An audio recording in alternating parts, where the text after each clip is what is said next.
Zeke did that beat.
Zeke did that beat.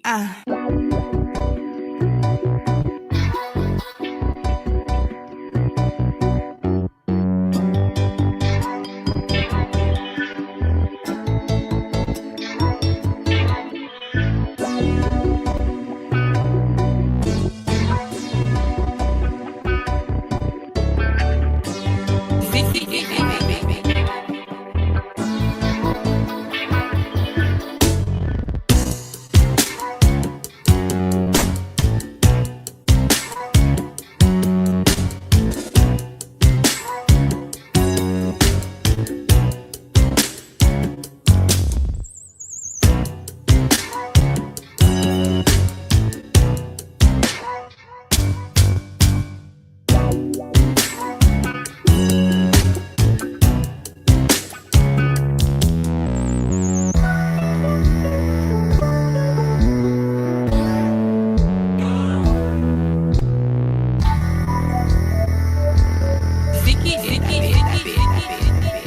that beat.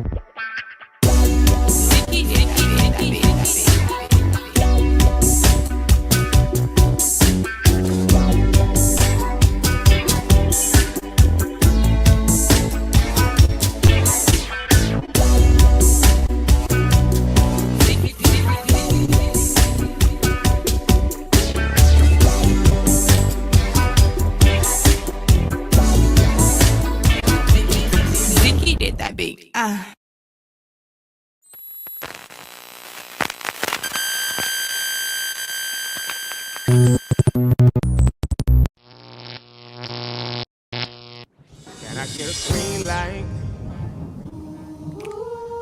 I want everything you promised me, Lord. Sometimes it seems like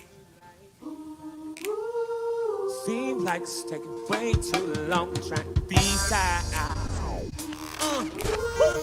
Should I stay? Should I move on? Wanna be right? So I'm moving out your green light. Say, can I get a green light? Yeah. How y'all doing, huh? Where you at, huh? Can I get a green light? Wait on the Lord, let me take a man's word. What you say, huh? Yo, say, can I get a green light? See, I want everything. I want everything you promised me, Lord. Seems like it's taking way too long. Seems like it's taking way too long trying to decide. Should I stay? Should I move on? Should I move on? Wanna be right. So I don't move. I don't move. That's a green light. Can I get a green light? How y'all doing, huh? Where y'all at, huh? Can I get a green light? And if you're waiting on the Lord, got you take a man's word. What you say, huh?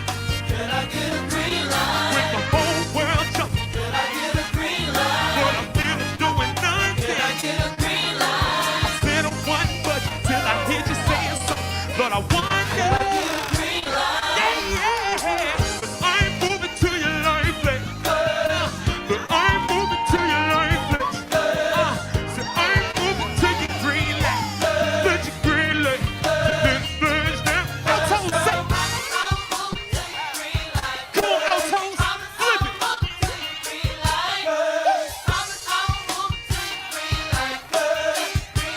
here. Sopranos, don't say.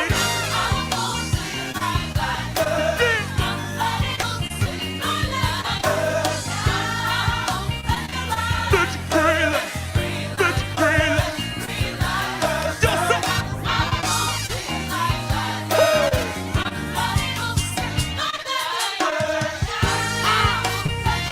Put your green light.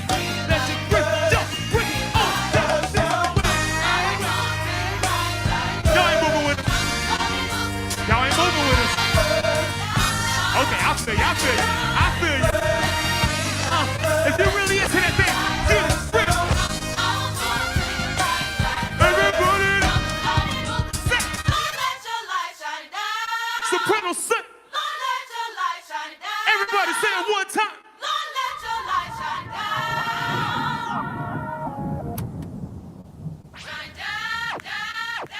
Drink.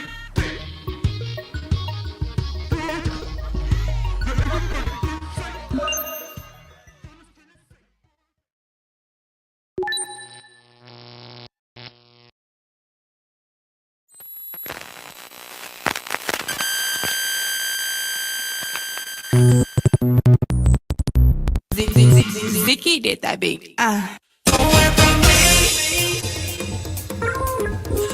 be okay. Don't worry about me. Nah. I'll be okay. Okay. Don't worry about me. Zeke did that beat.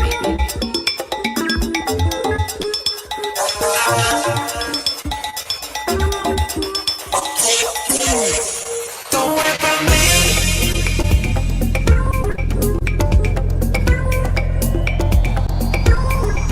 Don't worry about me. Zeke did that beat. Okay.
Zeke did that beat.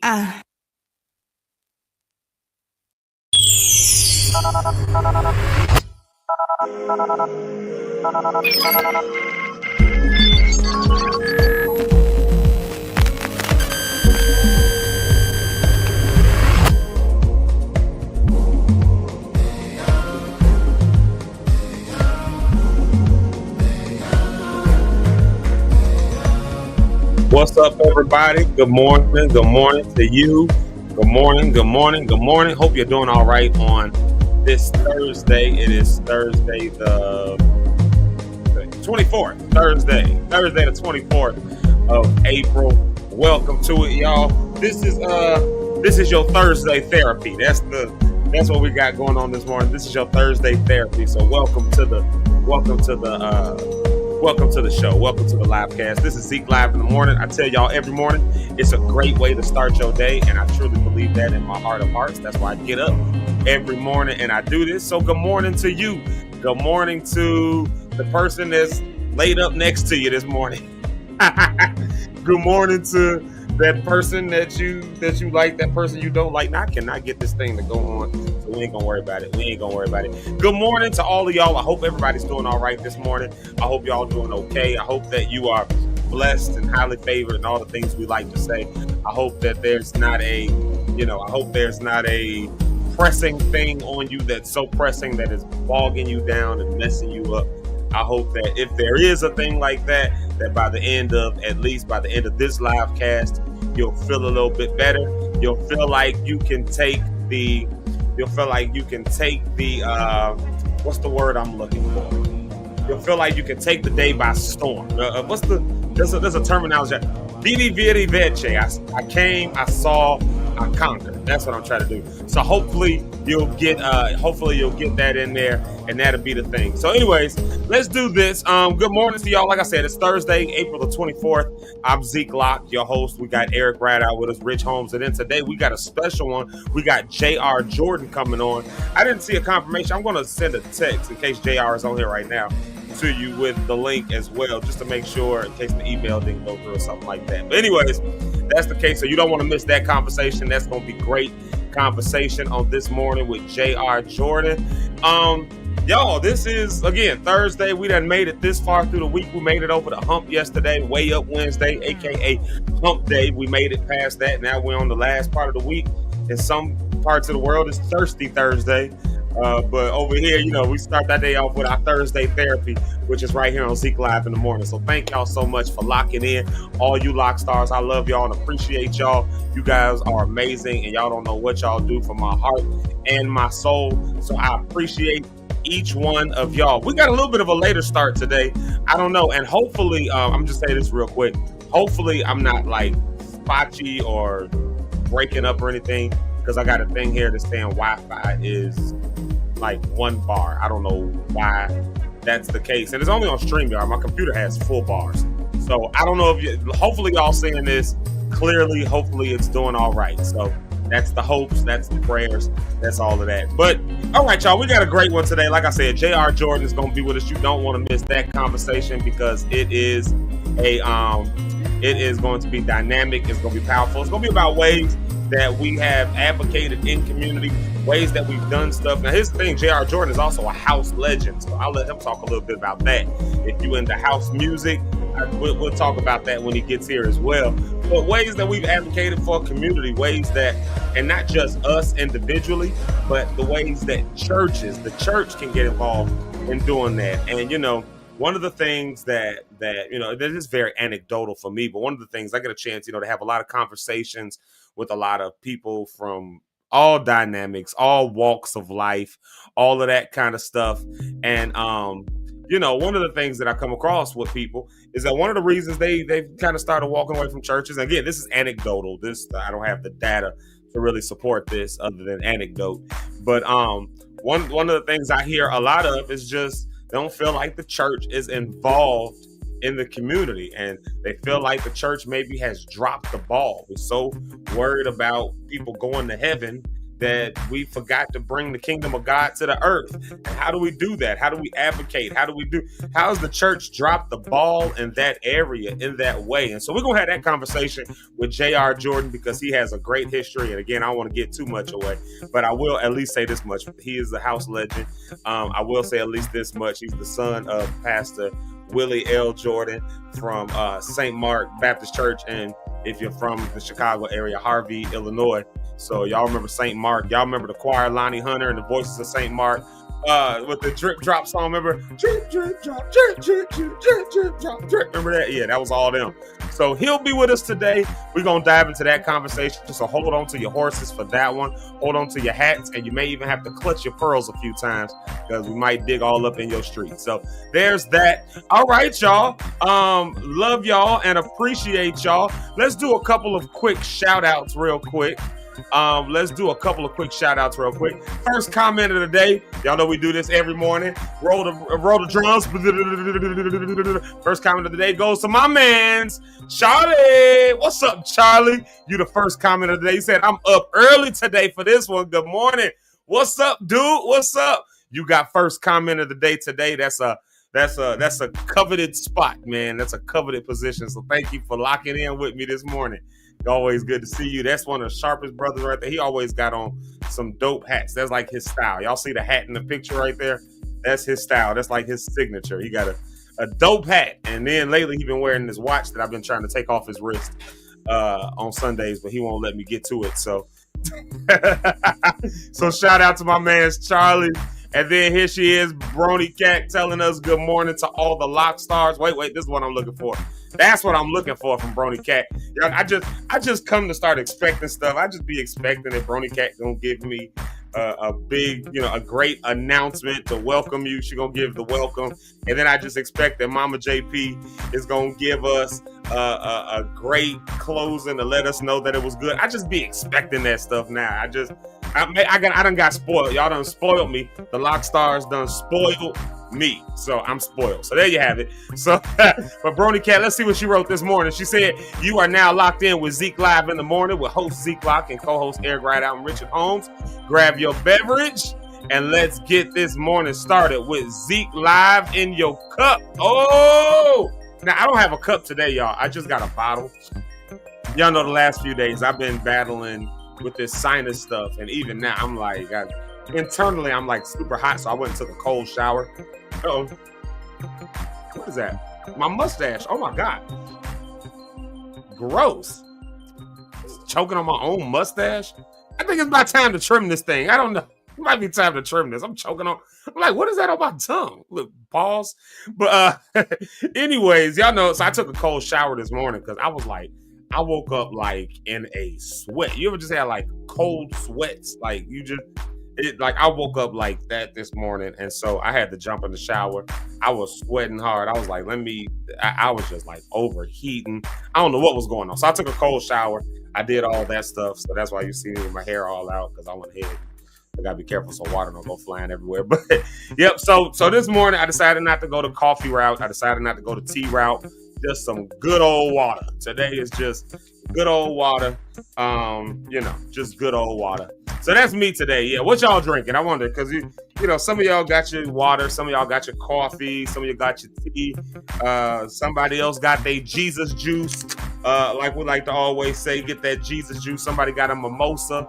I'm gonna take that tag off because they didn't pay me to keep it on there.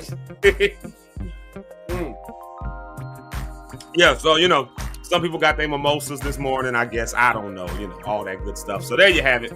Yep, shout out to that. And then Charlie, thank you for the comment. Said the editing is so dope. I take all the credit for that because I did all the editing. So there you have it. Until I get a producer and a show engineer. Like once I get a producer and a show engineer, I won't have to do that. Speaking of Mama JP, Rideout, there she is right there. And y'all know the routine. That's one of the mamas of the show. Whenever the mamas of the show, we get on, we give them love, we give them the hearts. So if you're on the Facebook side, go ahead over there, give us some love, give us some hearts, because that's one of the mamas of the show. They literally birthed this show. So and literally they birthed this show. So y'all Y'all definitely do that. Definitely do that. And then let's see here. Shout out to my brother, Jeremy Keys. Y'all give him some love right there. Soon to be Mr. Jeremy Keys. So y'all give him is that a thing? Like when you get married, don't you become Mr. when you're married, right? Isn't that like technically a marriage title? I need to look at the etymology of that, but I think it's technically a marriage title. So he'll be soon to be Mr. Jeremy Keys. There you have it. Mr. Keys. Y'all give it up for him. I told y'all at 100 subscribers, let me just pause right there real quick. Y'all, are y'all subscribed? Are you subscribed over on YouTube? And once you subscribe, you got to turn on your notifications. There's like this little bell thing that notifies you when, people that you subscribe to go live or when they post a new video, whatever the case may be. So, in the morning time, it'll let you know when we go live. That's why I say YouTube is a really cool way to lock in with Zeke Live in the morning. So if you haven't already, subscribed there. And if you're not, make sure you're following on Facebook and Instagram. Because here's the thing that we've been talking about, and we're going to do it. Once I hit 100, I think I'm like 35 away now. So once we hit 100, 35 more people, once we touch it, I'm going to do a live concert. I'm going to do a live kickback concert. So I'm going to call the team. I'm going to get the band back together. I'm calling Keys. Y'all see him right there on the screen. I'm calling him up. I'm calling Sam and Phil. I'm calling DJ Red.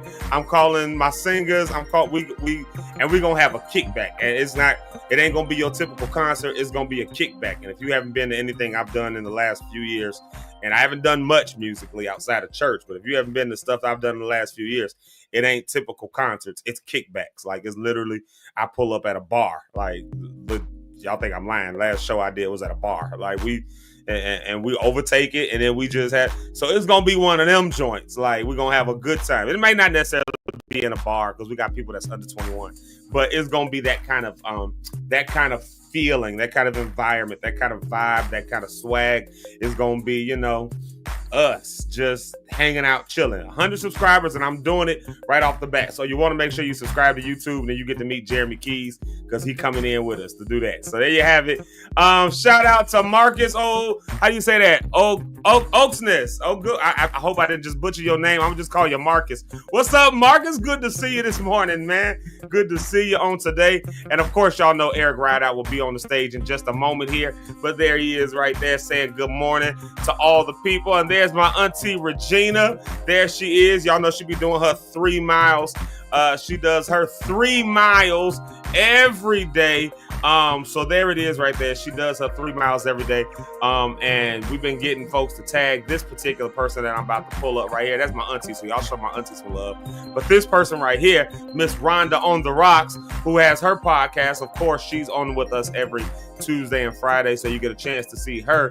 But she's got a challenge that she has us doing. I want to say good morning to Rhonda first and foremost. And good morning to my auntie and all of y'all. But have y'all been participating in the Rhonda on the Run challenge with Rhonda on the Rocks? It's got about a week left on it. About a week left. The Rhonda on the Run challenge with Rhonda on the Rocks. Of course, we talked about it every day this week. So by this time, y'all Lock Stars is here right now. Y'all know what it is. Rhonda on the Rocks has given us this challenge with the hashtag of Rhonda on the Run. And that's to get us active. That's to get us moving. That's to get us, get our blood pumping. That's to get us back healthy. That's to help us lose some of this stuff. That's to not just get our summer bodies together for image and appearance sake, but for actually health sake, so that we'll be healthy. So making healthy choices, doing things, getting up, moving, running around, taking a walk, getting your steps in, put on your Fitbit or turn it on your Apple Watch, whatever you need to do, or your Samsung Watch, whatever you got, turn it on, get your steps in, track what you're doing. Like I said, my auntie does 3 miles. My boy Will C, he been doing it and tag it. There's a bunch of people that's been doing it. So you want to hashtag Rhonda on the Run and then tag her over on Instagram, Rhonda on the Rocks, to show your challenge. And don't be scared. Don't be scared to tag Nike. Don't be scared to tag who else? Planet Fitness, Fabletics. Who else? Definitely tag Nike, because she done gave out a Nike gift card. She's doing another raffle next week on this for people who have been participating in the challenge. So definitely get involved. Whatever that is, whatever that looks like. For me, it's been trying to get more sleep. I've been kind of lax the last few days, but I've also been a little bit ill with sinuses and stuff. And then my wife back in the hospital, so I've been a little bit lax on that. So I'm just getting back into the habit of it, but I'm at least conscious of it, right? It could be dietary. Maybe the healthy choice for you is a different diet. Go ahead and show us what you're doing. Help us. Let's all help each other out. Let's all help each other get healthier in the year 2025. You know what I'm saying? So that we'll spend the next 3/4 of the century in a healthier way. You feel me? And we'll pass those healthy habits down into our legacy, our kids, our grandkids, our nieces, nephews, our communities, whatever else. So definitely get involved with that. Let us know what you're doing with it. Hashtag Rhonda on the Run, Rhonda on the Rocks Challenge. We're aiming for April 1st to April 30th. But for those who real about it, you'll do it from April 1st to April 31st. And y'all know what I mean when I say that. That means you'll make these changes permanent instead of just for the month. So that's the goal with the Rhonda on the Run Challenge. Y'all definitely get involved in that. Yeah. Oh, wait a minute. This is this market. I've worked at your concert in Norway and it was crazy. Yeah, from my people from Norway. Yes, of course I remember Valderoy. Marcus, what's up, man? Hey, let's see. I don't be, I be having to, y'all be having to tell me who y'all are now. People be having to tell me who you are. Yo, let me tell y'all something about Valderoy over in Norway. Valderoy in Norway, one of my favorite places to go, y'all. One of my absolute favorite places to go is the General Ålesund area in Norway. One of the most beautiful places. I'll pull up some pictures one day and show y'all the experiences I've had over there. Incredible. The children over there are incredible. The people over there are loving. Every time I go, I feel like I'm at home. I promise y'all. Every time I go to Norway. And that's, big shout out to my friend Runa. She always makes me feel so loved when I go over there. So there it is right there. Yep, absolutely. Okay, a few more shout outs and I'm getting Eric to the stage because we got to get JR here at 8:30. So there you have it. Charlie, look at that. There you go right there. Charlie said he is subscribed and got the notifications on. Y'all be like Charlie. Be like him. Be like Charlie. Be like Charlie. He's subscribed and he has his notifications on. Like Eric says, go follow us. Yo, shout out to Rita Miller. That's Rita Renee Miller. That's my girl. She's on YouTube's today. Oh, now I know we in there because we got Rita on the YouTubes instead of the Facebooks. Now I know we on our way up. Way up. I know we on our way up. See, subscribe over there on YouTube, y'all. I'm telling y'all 100 and I'm 100 and we concert kick back. My roommate and friend and brother, Neil Bellamy, Cornelius Bellamy. What's up, Neil? What's cracking?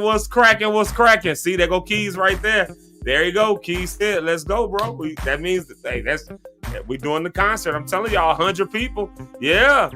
Man, thank you, Neil, for the prayers. I definitely appreciate that because, these sinuses have been dragging me. I tell y'all what, yesterday we got off of the show, and I think yesterday I'm feeling a little bit better today. But I still, I know I'm not 100. I know that much. But much better than I was yesterday. You get off and you try to get through it and, yeah, so we gonna make it through it today. So thank you for the prayers, though. I definitely appreciate the prayers in that regard. So yes, absolutely. Rhonda, you crazy. The famous guy. I'm not famous. I'm just a guy. That's all I am. When am I coming back to Norway? I don't know. I haven't planned anything yet. I've been busy with some other stuff. So, hopefully, maybe this year sometime. I don't know. This year, next year, maybe I'll be back over to Norway. And maybe when I come back, I got to get a bunch of people to come with me so that other people can experience what it's like being over in Norway. So yeah, definitely, because it's a really, really fun time. Look at Rita. Yeah, man, trying to get this show going. Rita trying to get this live show out of me, y'all. She trying to see this music. So that's all right. I'm with it. Let's go.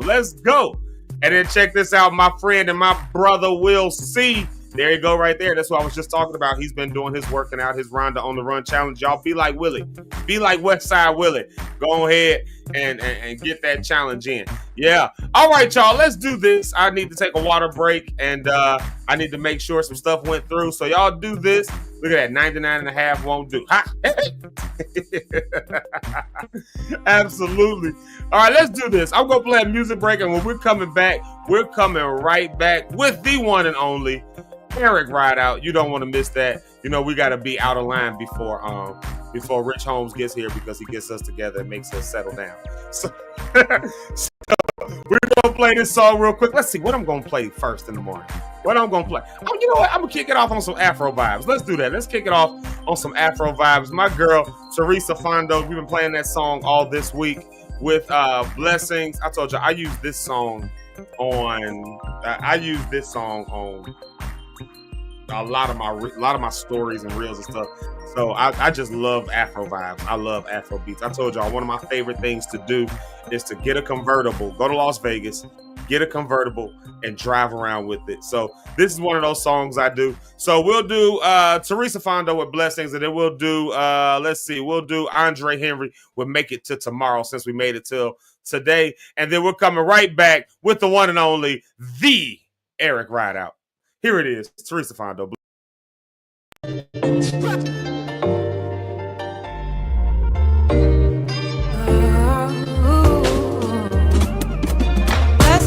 Blessings on me, blessings on me.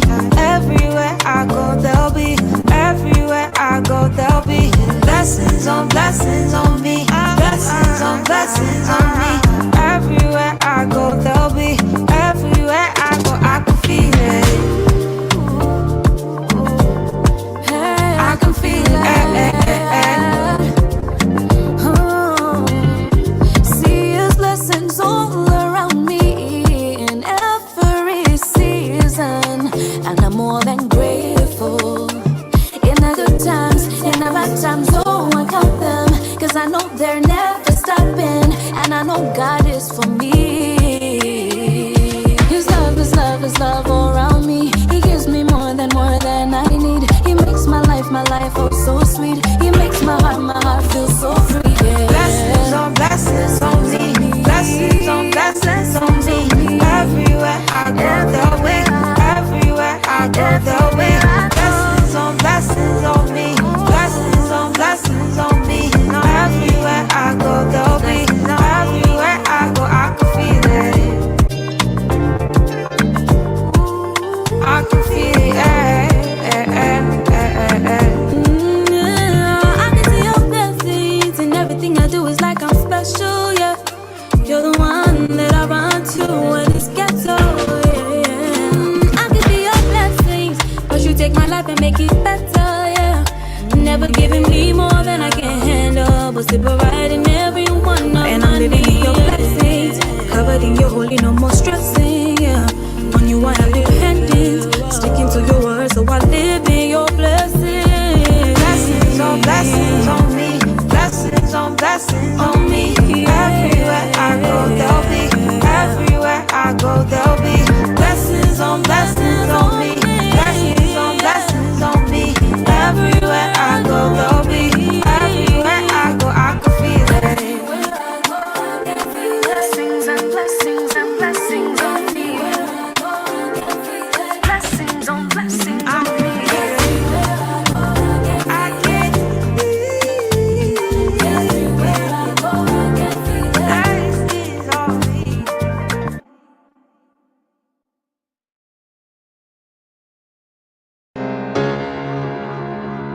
Sometimes I feel suicidal, but I know I don't wanna die, it's just another trial. So I'm hanging on to life by the grab bars, hoping that the next time's far from the triggers that set me off. Every other night piling up the bottles, or I'm trying to make a pipe burn away the sorrow. I even hit the psilocybin, dog, I've been fighting for tomorrow. Gotta make it to tomorrow. I gotta make it to tomorrow.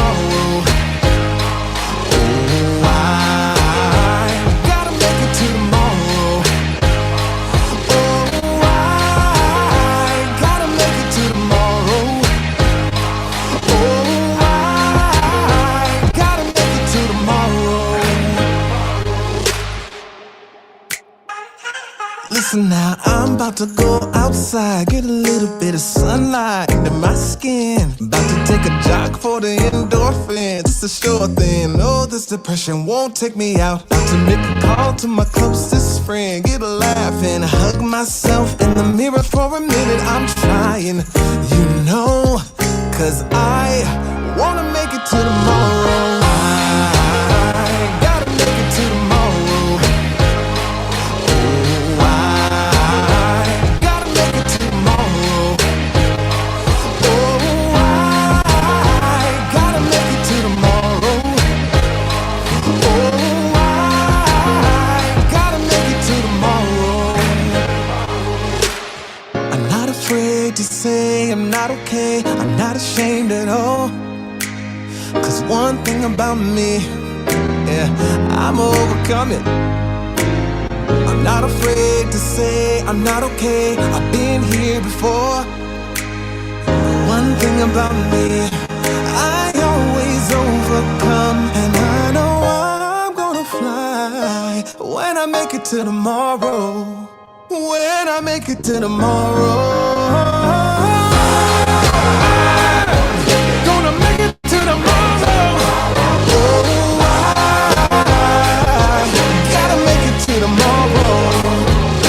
Oh, I gotta make it to tomorrow. Oh, I gotta make it to tomorrow. Oh, one day at a time. I'ma make it to tomorrow.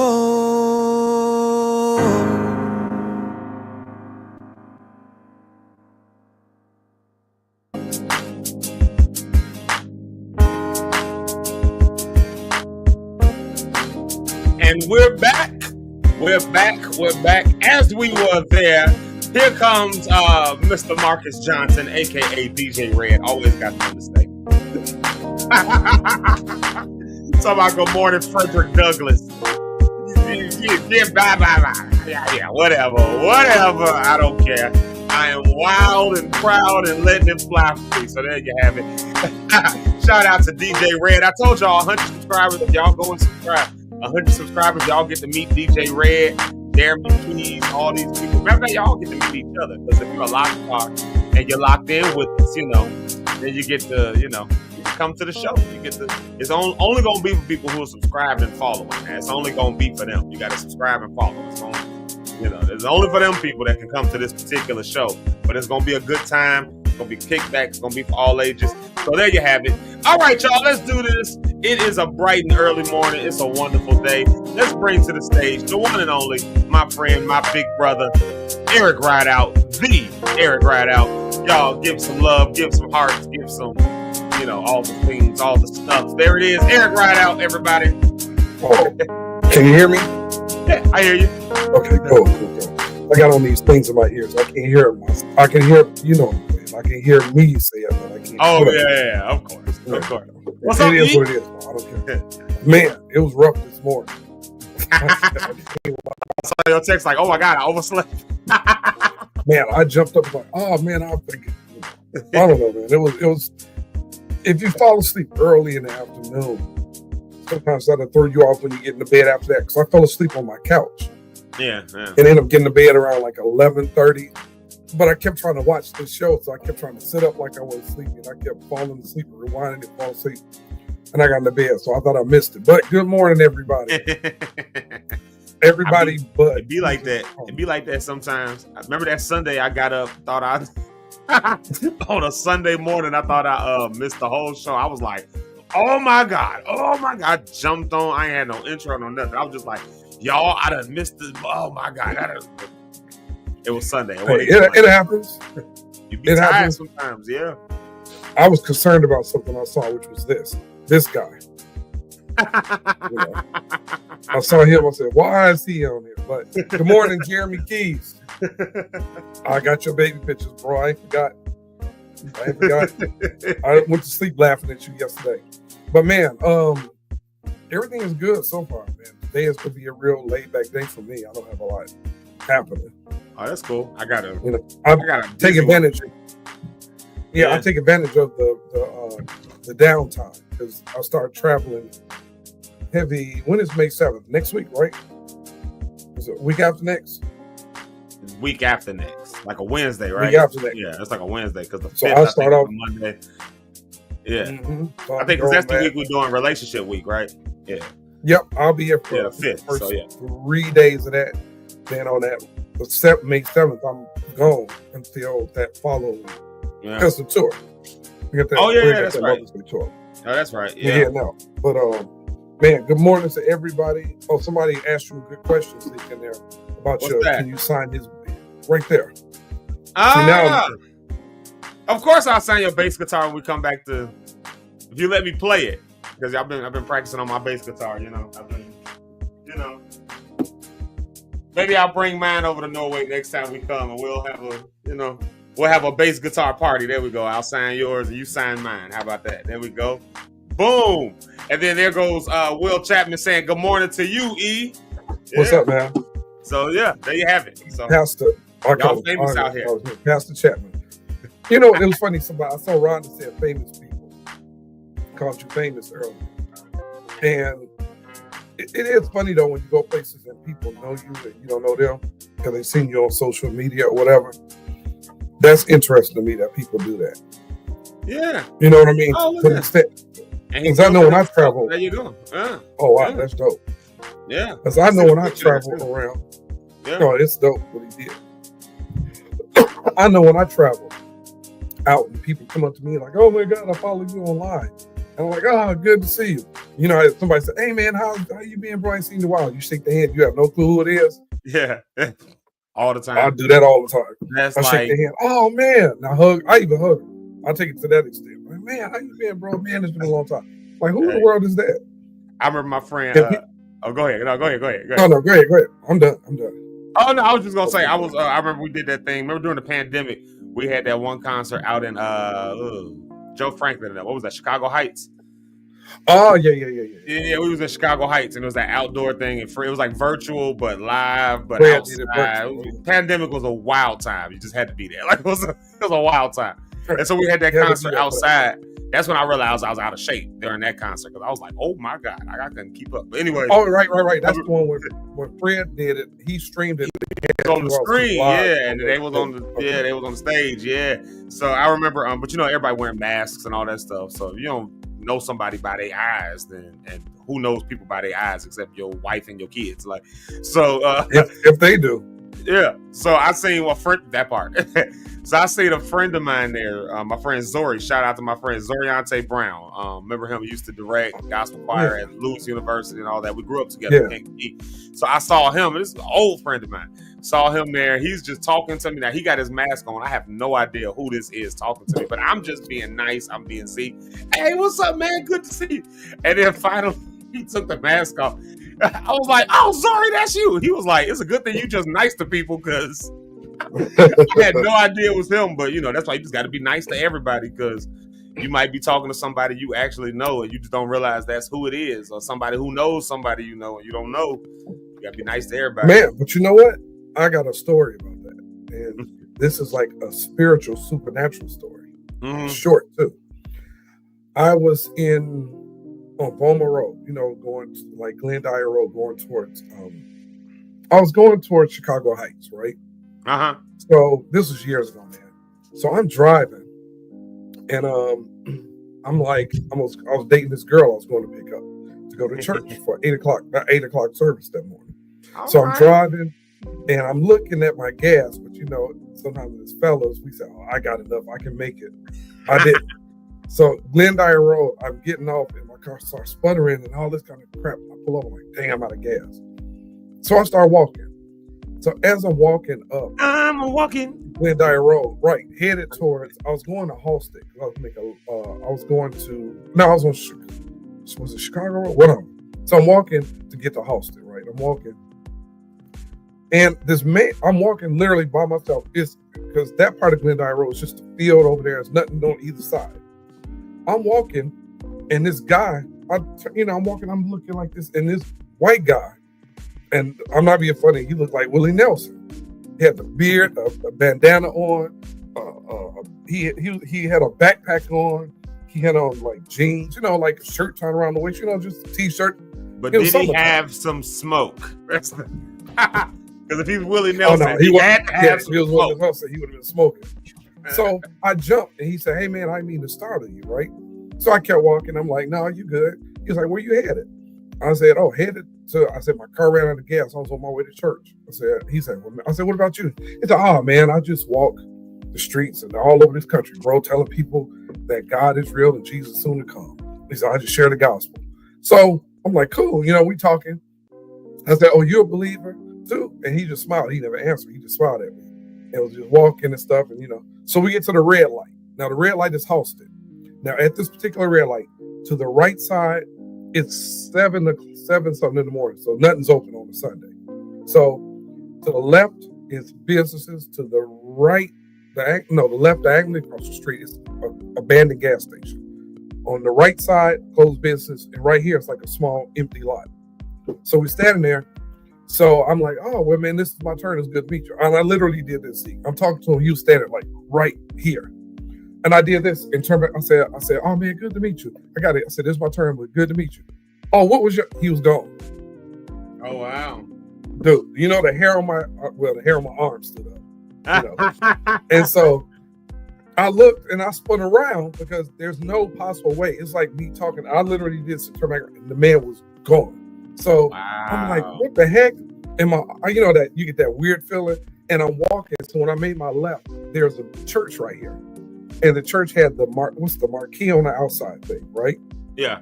And it was the Bible scripture about entertaining angels. On that thing. And I was walking, I looked up, it says, you know, be careful, you might entertain angels and the scripture. I'm like, oh my God. I said, that feeling of a supernatural experience like that. But it all went back to how being friendly, you know. This guy was not from here. You know, there was nowhere for him to go. It was nowhere. He literally just disappeared while I'm standing there. It scared the crap out of me at first. But when I saw that scripture, it was like God saying, hey, now this is what that was. You just experienced. Because when I should have caught on when he said, man, I just walked these streets and all over the planet, all over the country, and you know, and he said the world that God is soon to come. And he loves them. I'm like, man, that's a lot of walking you're doing. You know, that's what I'm thinking. But anyway, y'all, that is my story of how you should always treat people right. Because if it's not an angel, it could be that person. I saw this at a restaurant. Old lady sitting there, young couple come in. The young couple saw her and her husband pay for their food, right? Nothing big. So, no, the waitress paid for their food. I'm sorry. And the young couple saw that. The young couple, now this thing, I don't know what this guy does. He gave this waitress a personal check. And 65,000 almost. 65. I'm sitting there looking at this. And I'm like, he was like, here. And his wife, you know how you can look at somebody and tell they got money like that? Mm-hmm. They looked like they had that money look. And I looked at his watch and the type of Rolex this guy had on, the diamonds across. But he was, you know, a white guy sitting there. He's out, t-shirt, jacket, jeans, shoes. His wife was dressed, you know, casual. He gave this girl, it was at it was Applebee's in, where was we at? And he gave her this check. And I looked and her eyes got like this big, right? So I'm like, I wonder how much it was. Mm-hmm. And the guy and his wife didn't say nothing. They got up and walked out and said, you were so nice to her. We wanted to bless your life. That's exactly what he said. He got up and walked out with his wife. And I asked the girl, I said, you look happy. No. Where was it? It was, what's the place that do hamburgers and stuff? And it's one in Maryville. I can't think of the place. They do all types of food. It's a known restaurant. I'll get the name of it. And when I say it, you're like, oh yeah. It's you get hamburgers there, French fries and stuff there. McDonald's? No. It's another place. It's another Burger King. Place. It's a bigger Red Robin. Oh, guys. It's Red Robin. And the girl happened to be my waitress. And so she started crying. She was a black chick. So when she came from the back, the rest I said, they must have said, you all right? It's like, these people just gave me, she opened up a thing. And it was a business check. And I won't say the name of the business because when I saw who it was, I remembered this guy from Indiana. It was like his family owns the property that the Westfield Mall is on, most of the billboards, all that property in Maryville, up 30, from Sam's Club all the way back. He owns it, his family. So they're millionaires. When I saw the top of the head, I said Whitco. That's the name of the company, Whitco. I said, oh my God. And I looked at things for 65. So I said, oh, well, my tip is in now. You know. Well, here's the bigger question at hand. Rhonda wants to know: you take your dates to church? No. You ran out of gas picking up your date. Y'all was on the way to church.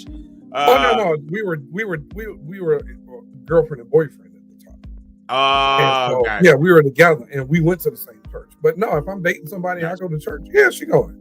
I wonder, do anybody go to? I wonder if people take dates to church. Now it's not a date. Don't get me wrong. I'm not saying we're gonna go. Let's go on a date, hot date. We're gonna go to revival. No. That's what I'm talking about. Like, you ever done that? Have you ever taken a date to church? Like, have you ever been like? You ever be like, hey girl, you looking real good, man. I just wanna talk to you right quick, baby girl. Hey, I'm gonna take you out. Let me pick you up Friday night, and then you do all that, and then I've never. I got a surprise for you. Y'all pull up and went to a meeting one night, and my soul got right. Wait, it's baptism night. No. Right, baptism night. What? Hey, baby, you want to get baptized? You do all that talking. Hey, girl, I just want to get you wet. right. And then hey, baby, I'm gonna get you wet. Then we go, and then she said we gonna get some eating. And then you pull up to a baptism service. Let me tell you something. I have never. That's never even crossed my mind to do. Take a woman to a date on church. To the church. Now, if I'm dating somebody. That's wild. That's one thing. If I'm dating somebody and we say, oh, I'm going to church, you want to go with me? But my first thought is not, I'm going on a date. Man, let me see who got revival tonight. She says, I would embarrass you. That is hilarious. Could you imagine that, though? Like some dude coming all smooth, good looking brother, he really in the church. So, he good looking, he well together, he got it all right. But he talk real smooth to the ladies. Hey, girl, I want to. That's wild, boy. That's just real wild. And then he get her all, ooh, I can't wait. Ooh, I can't. Wait. And she get really dressed all, got her outfit on, her heels and stuff. And then he pull up to the church for baptism service. And he dressed when he picked you up. He's smelling good. They get in the car. She's like, yeah, he got the music playing. And then you pull up and say, wait, where we going? Told you what I was going to do. No, there's no. And say, we have a dinner. Wait, and they have a church dinner. They go in the basement to eat chicken and stuff. Right. Take you. I'm going to feed you some dinner and I'm going to get you wet.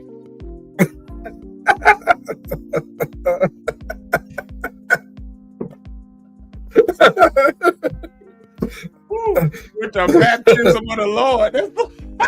Rhonda, don't be telling me, man, they can't take you to church. You might, your blessing might be in that man who takes you to church. Did I say that? But dude, might be that preacher waiting for you. He want to. Yeah, I might be that. See how you do on the first day. The pastors want to see how y'all gonna do on the first day. She said, "Oh my God, look at this, Zeke." What she said? Look at this. Let's see. Oh shoot. What would it look like if you went to church? They got in the pulpit because he's the.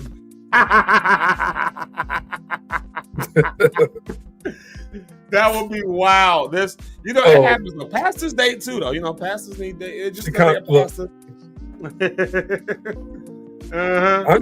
We just saying. We're just saying. Sometimes God he can decide to do something like that and bless your life. Yeah. Just like, but that's funny though. That is funny though. You get dressed all up in your finest.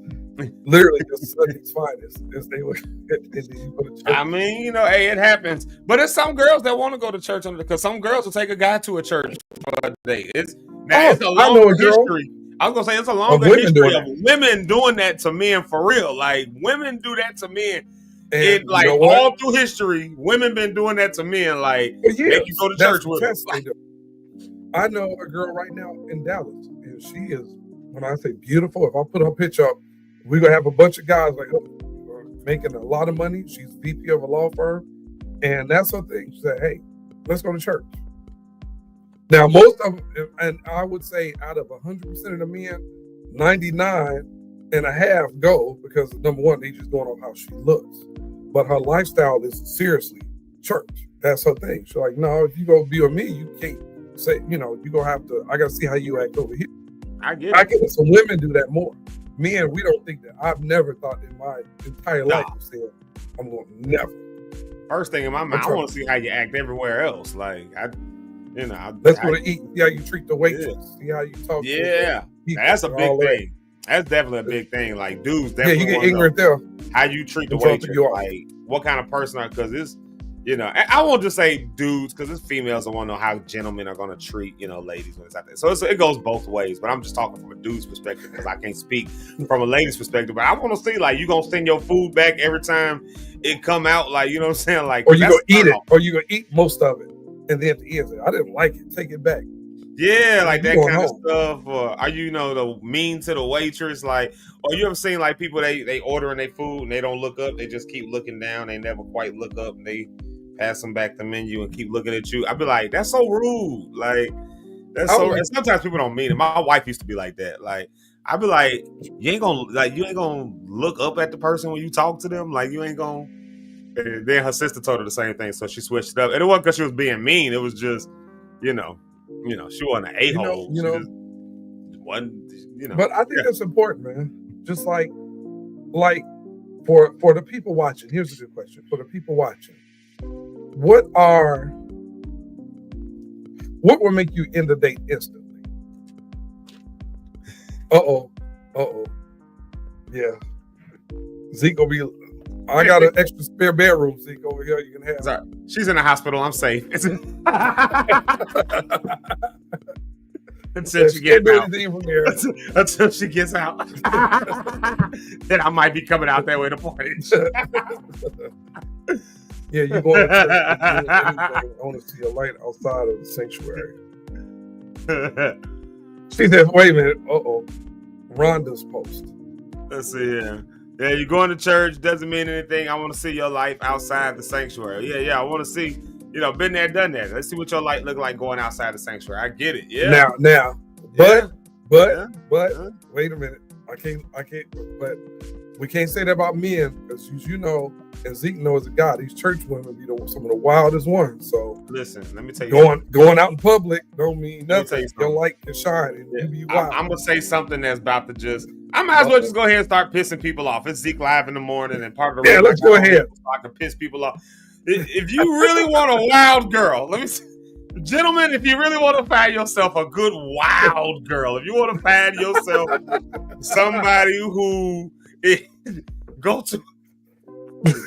I'm gonna piss everybody off when I say this, but anybody who knows that I'm not lying when I say go find you a holiness church, because the girls in there be wild, baby. Listen, they do all that shouting and praising God all down the aisles and be the greatest altar call people and doing all.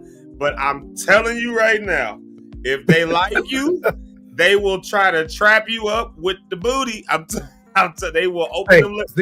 I'm talking. I ain't talking about the ones from the.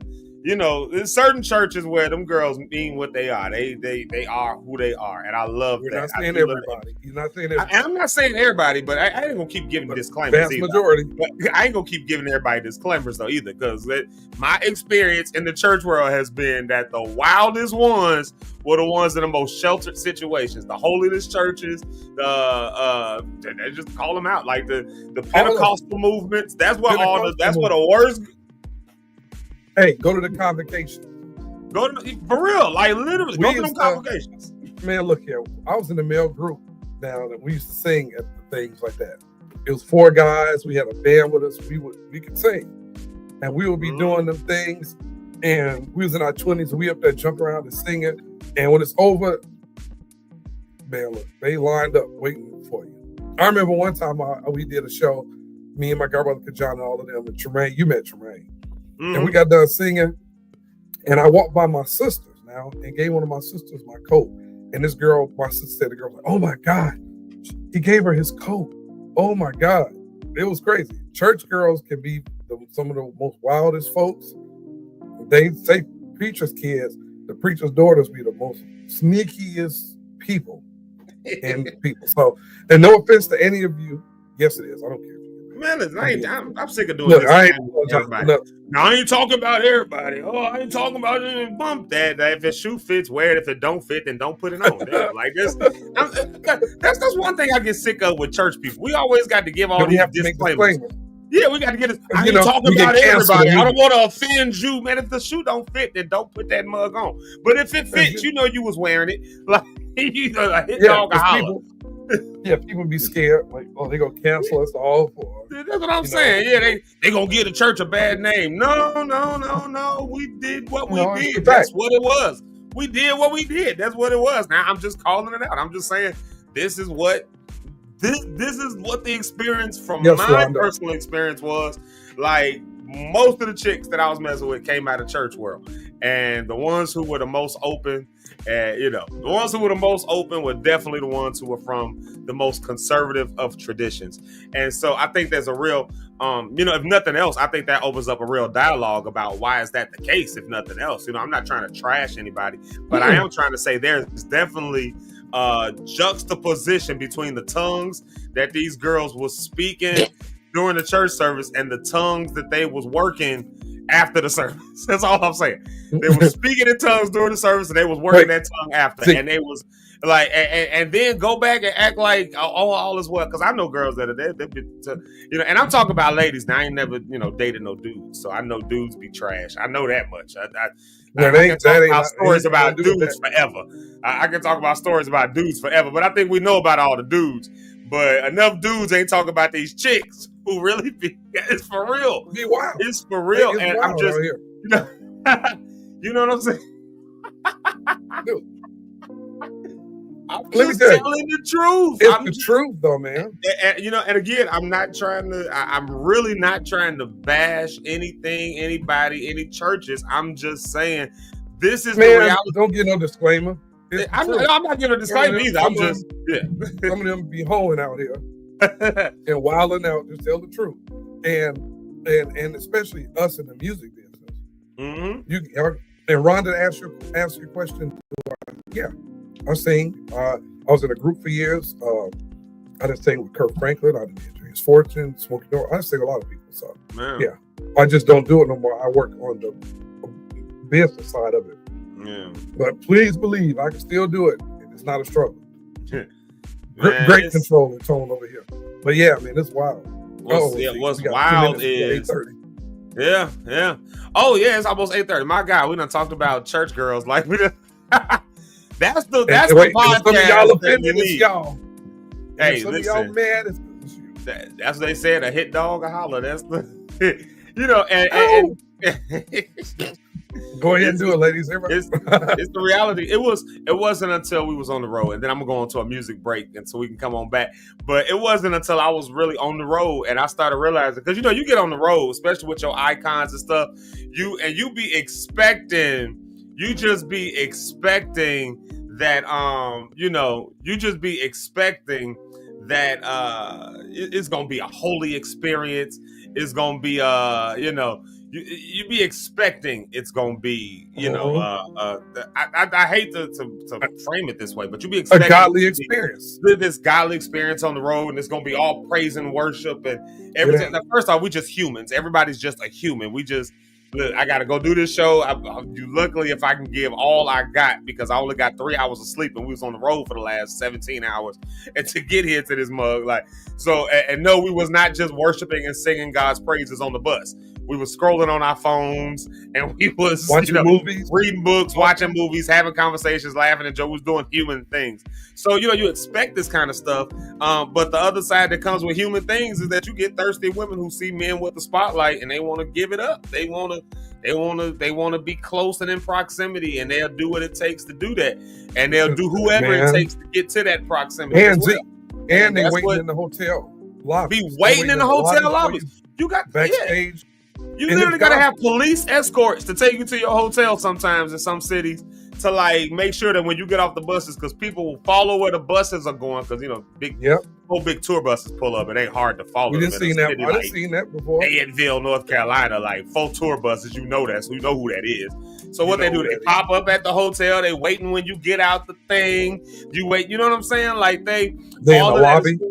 Huh? Yeah, they be in the lobby. Like these things have happened so many times. And they were in the alley. There were like 8 or 9 of them just lined up in the alley waiting on the band to come out. And the band was like, no, and everybody kept going. They followed, like you said, they followed the bus. Some of the band and singers went to eat. They followed them to the restaurant. You get to the restaurant. I remember once we went to the restaurant, most of the people from the concert, you know how I go, they'll come to a restaurant. You don't know, for you from out of town. Yeah. Just, and you get there, and LXW, remember when Indianapolis went to an Applebee's, and everybody was in there when we came in the door. And then here come everybody wanted to come over to the table. And women, the women are wild, but then you got the men that see the girls on the stage. Here they come. So gospel, touring and stuff like this, you gotta be focused and have your mind right. Because if you don't, you will be a father of many. Like Abraham. People is people. That's what I realized. People is just people. People are just people. That's really what it boils down to. People are just people. I don't care if you go to church. I don't care if you go to synagogue. I don't care if you go to mosque. I don't care if you go to the Buddhist temple. I don't care if you go to school. I don't care if you go to college. I don't care if you go to work. There's always going to be somebody there that's willing to speak in tongues with you. So there you have it. That's our morning rant that we have probably got already for. Man, let me do this, man. Let me go on to a music break, and then we'll be coming back shortly with our friend J.R. Jordan. He's not here just yet, but he is. I've been texting back and forth with him, so we'll be here in a minute. Yep. So we'll be here in a moment, and then let's see. I'm trying to see what I want to play, and then So don't date a musician. Rhonda said, "Got it." Nobody said that. just like you, Rhonda, and we'll talk about that when we come back. I'll say Rhonda go on Facebook and post a picture, and her inbox be crowded. Yeah, so she can't talk about us. Yeah, it's the same thing. It's the same. Well, after that photo shoot she did, all the dudes gonna be there for her. That's the. She said they was in there. We had no struggle getting her hooked up. It's the same thing for us because, like, Zeke is on the stage. We on the stage. We with the people that they consider the celebrities, and especially you got a social media follow. I got like 30,000 some people follow me. So when you go places, some people just feel like they know you. Some women have this weird. Oh, you said it. Oh yeah, I said it. But go ahead, Zeke. I don't want to get back in the conversation. Throw us off. Let's jump on there. We're going to come back. We're going to do some more shout outs. We'll come back with our friend J.R. Jordan. You don't want to miss that conversation. That's going to be somewhere in the 8:30 hour. So definitely, let's do that. All right, we'll come back with some shout outs. Let's do this. Since we've been talking about Rhonda, since we've been talking all about her, then we'll play a song that she requested, which was Kenton Jones, My Day. She requested that song. She sent that one. So I've been playing it this week. So we'll play that one today. There we have it. And then we're going to play, you know what? I'm going to play My Day, and then I'm going to play Be Okay by our friend Merv Hammond. I'm going to play that one. I want to get Merv on here to talk about it because I like that song. So there you have it. So here we go. Kenton Jones, Merv Hammond. Y'all go get your coffee, go get your tea, go get your water. Go get your mimosa. Go get your Fifth of Hitty. Or whatever else you got to get through the day with. This is your Thursday therapy. Here we go with Kenton Jones, My Day.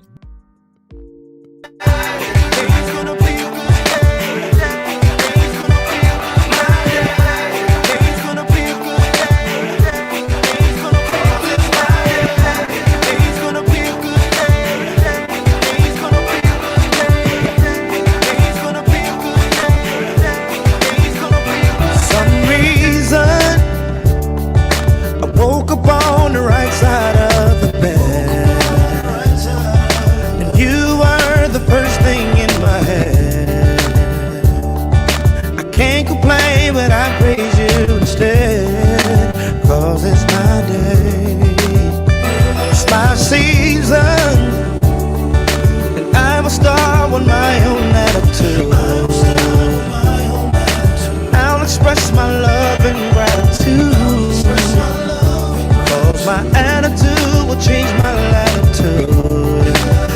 will go my way. 'Cause it's my day. It's gonna be a good day. It's gonna be my day. It's gonna be a good day. It's gonna be it's my day. It's gonna be a good day. It's gonna be my day. My day. Today,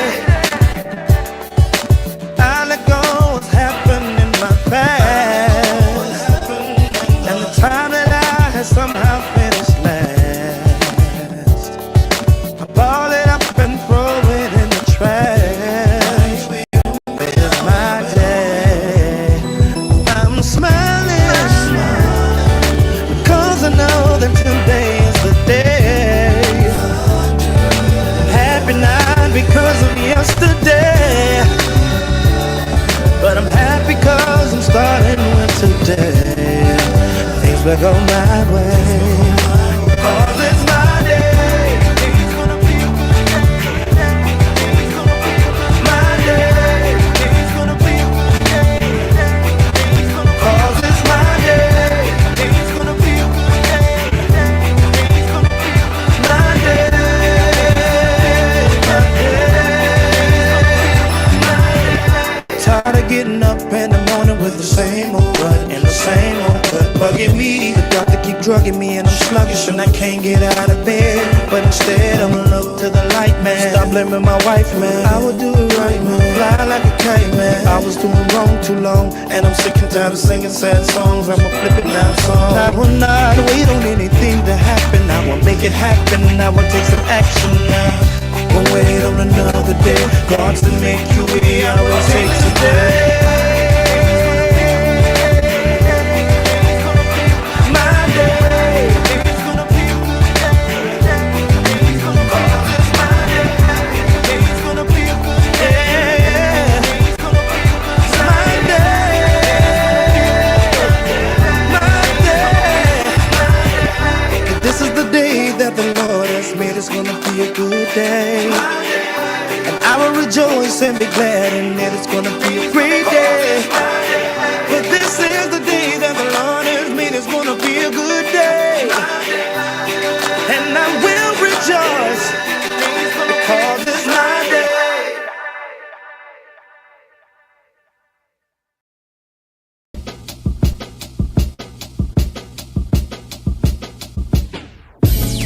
You're a child of the King, and His love is supreme. Said He knows your days and He knows your nights. You are more than just inspired. It cannot be described how you feeling with pride when you choose to walk in His side and under His care you want to reside. I know, I know, I know. Sometimes this life will go after your smile.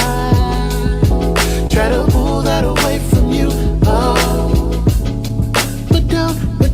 But don't allow the pressure to make you forget who you are. Beloved, be encouraged. Beloved, we got a promise from heaven, so we're alright, we're okay, we're alright, we're okay. There is nothing that can keep us from the life that we have in Jesus, so we're alright, we're okay, we're alright, we'll be okay. Be encouraged. I'm standing on your promises, you haven't failed me yet. You're not a man that you should lie, so I never fret. I'm so encouraged, you gave me courage, you comfort me. With the still small voice, you said you never leave. From that moment on, I knew everything was okay. Cause you conquered everything, even death in the grave. Now who am I that you should love me and have in my praise? When it comes to your ways, Lord, I'm so amazed. You remain the same, yet daily you're brand new. When I think about it, nothing compares to you. Now gold, diamonds, and pearls, Lord, I adore you. The Prince of Peace, remove the thief from this temple. You're the Lord and King of Kings upon the throne. I give you glory, and glory is God and God alone. Your love is unconditional, I gotta let the world know. Nothing can separate us, no matter where I go. Encouraged, beloved, we got a promise from heaven, so we're alright, we're okay, we're alright, we're okay. There is nothing that can keep us from the life that we have in Jesus, so we're alright, we're okay,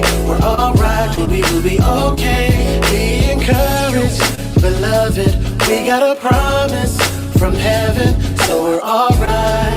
We're okay. We're alright. We're okay. There is nothing that can keep us from the life that we have in Jesus. So we're alright. We're okay. We're alright. We'll be okay. But there are times when I forget this and I give into pressure and I make mistakes.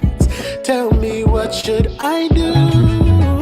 Sometimes it's a relapse. If you relapse, gotta retrack. If you retrack, it'll lead back to the king that'll bring peace back. With your peace back, you can think right. When you think right, you can see light. With the right sight, then your life's tight. Your Christ walk will be alright. Alright. Be encouraged, beloved. We got a promise from heaven, so we're alright. We're okay. We're alright. We're okay. There is nothing that can keep us from the life that we have in Jesus. So we're alright. We're okay. We're alright. We will be okay. Be encouraged, beloved. We got a promise from heaven, so I'm alright. We're okay. We're alright. We're okay. There is nothing that can keep us from the life that we have in Jesus. So we're alright. We're okay. We're alright. We will be okay. Be encouraged, beloved.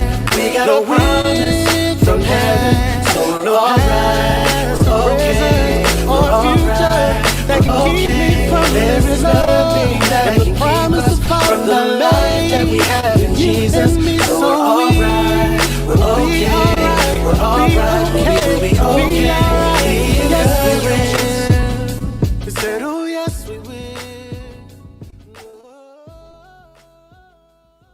I'm so fly, I'm so fly, I'm so fly, I'm so fly, I'm so fly, I'm so fly. And we are back. Oh, there it is. There's Eric. All right, I lost the 4 minutes. Wrong screen. We're back. What's up, everybody? We done made it back. That was what did we just play? I forgot. Just that. Mornin. That was that was Mervin. That was the second. What was the first one we played? What the heck did I play first? Oh, Canton Jones, My Day. I'm tripping. Oh my God. What? How did I forget just that quick? My Lord. Man, oh man, oh man. Hey y'all, welcome. We are, of course, locked in with Zeke Live in the Morning. I'm your host, Zeke Locke. This is my big brother, Eric Rideout. On the screen to my, well, it's on my right. Is it y'all's right side too on the screen? I don't know if I'm on the left side, Eric on the right side. So there's my brother, Eric Rideout, right there with the name. Either way, we own it, right? Right, either way it go, we here. And we've been talking about crazy stories in the church world and crazy girls in the church world and all and that people. Stuff. Crazy people being people. Somebody made a comment. And ladies, we're not saying, hear us. We're not saying to everybody, and we're not saying if you're dating a musician, I ain't giving no disclaimers. We're not saying you got to watch them. See, there you go with the disclaimers. There you go. Oh no, you didn't hear what I finished. What I said. We ain't saying you got to watch them. We just saying you just got to keep your eye on. That's all we saying. And to all my musician friends, you know, hey, I'm part of the fraternity of music people, but. That's wild. Yeah. That's wild. Let me do a couple quick, you gotta watch it. Let me give a couple of quick shout outs. First and foremost, shout out to my mama. Y'all can't tell me nothing. My mama is on here. Can't tell me nothing at all. Eric's mama is on here and my mama is on here. So out of everything we saying, we felt comfortable enough to say what our mama's on the screen. So so if y'all got something to say, our mamas are here. Got our back. So there you have it. There's my mama, Dr. Lisa. And then let's see here. Shout out to Vicky. That is my friend, my homie, all the way up in Lake County, Illinois. All the way, not Lake County, Indiana, but Lake County, Illinois. So she's on the northern part of Lake County. There you go.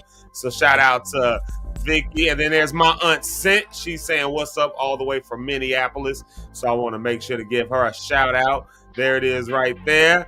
Yep. And y'all know my wife. Y'all keep her in prayer. She is still in the hospital right now. She's back in there, but we keeping her lifted, keeping her up because I want my wife to come on home, y'all. I ain't get home. Yeah, get on home. So y'all pray on in. And then you bet. Oh, snap. All right. Shout out to JC. We're going to play his song. He's got a song we've been playing it every day this week. We're going to play that again a little bit later on. Burning Bridges. So shout out to him. He was on here. He was on with us last Friday, was it? Yeah, Friday. That's when that song released. Friday. So we got to play it. And then shout out to Kiki. What's up? What's up? Shout out to all you Lock stars. Y'all are amazing. Shout out to Smith Baptiste. He's here with us this morning. My brother, my friend, my homie. Yeah. Hey, we told that Smith story, Zeke, a few weeks ago, Smith. We had a story about you on here. You missed it. Oh, yeah, we told a story about Smith that was yeah.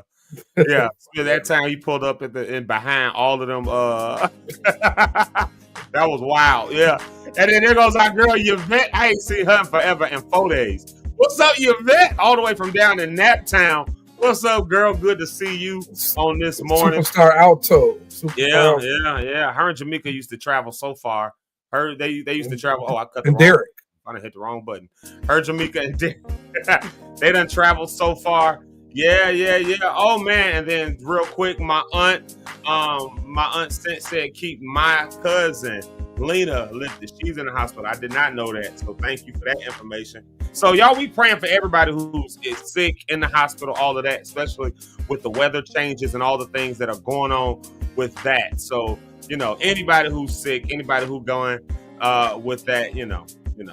And then Rhonda said, "I think my mama could hook her up with somebody. She got the Holy Ghost and discernment, and so I trust her." No, you got to find your own man. I'm just joking. we gonna get Rhonda hooked up. All right, y'all. Look here, y'all. My friend and brother, and he every time you get on, say what's up, nephew. I'll be like, "What's up, unc?" There you go, right there. He coming on. He is a house music legend. He is. Y'all remember St. Mark Baptist Church, all of that stuff like that. Oh, wait, hold on a second. Before I do that, look at this. Here goes somebody else. Fell off a scooter yesterday, JC. So he hurt. So pray for him. Look at that. We all messed up, man. Anyway, yeah, crazy. But my friend, my brother, man, listen, this dude right here, he is incredible. The work that he does, I don't know what that was. The work that he does, he's incredible. He's a wealth of knowledge, a wealth of information.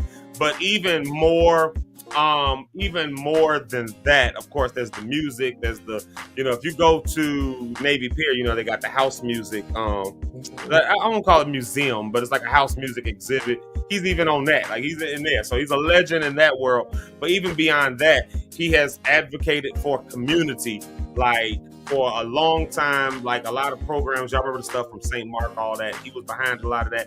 Like, so listen, he knows his stuff. He knows what he's talking about. This conversation is about to be massively engaging because we're going to talk a little bit about today about ways that, one of the things I'm sure that's going to come up is ways that how's the church dropped the ball in this area? You know what I'm saying? And I really wondered that, Doc. How has the church dropped the ball in the area of really being there for the community, doing the types of programs and things that the community really needs? We're so heavenly bound that sometimes we don't even see the earthly need, even though it's sitting back staring at us every Sunday. And so there are some people who actually get involved, find ways to do stuff. And this is one of those brothers that did that. So y'all do me a favor. I want y'all to put all the love. I want y'all to put all the hearts, all the things. I want y'all to make it happen real quick for my friend, the one and only Mr. J.R. Mornin. Y'all give it up. Good morning. What's happening, people? What's up, good sir? What's going on? Welcome to the show. What up, nephew? Hey, man, look, I don't know if I can live up to all that. You've already lived up to all of it, so there you have it. I'm just a regular dude, man. I'm just a regular dude from the Heights, man. Chicago Heights, baby. That's it. 60411. Mr. Eric Rideout. What's happening, brother? This man, what's going on? Man? He's far from regular. Hey, man. You said what, Eric? I said he's far from regular. This man come from a whole heritage. Oh, my whole heritage, bro. A whole heritage. Like music, ministry, to everything. Yeah. So a whole heritage. Thanks for having me on the show, man. I love what you guys are doing. It's been very interesting. And the people that you feature in regards to the music, Like the young lady Janika Lachey, her stuff is banging.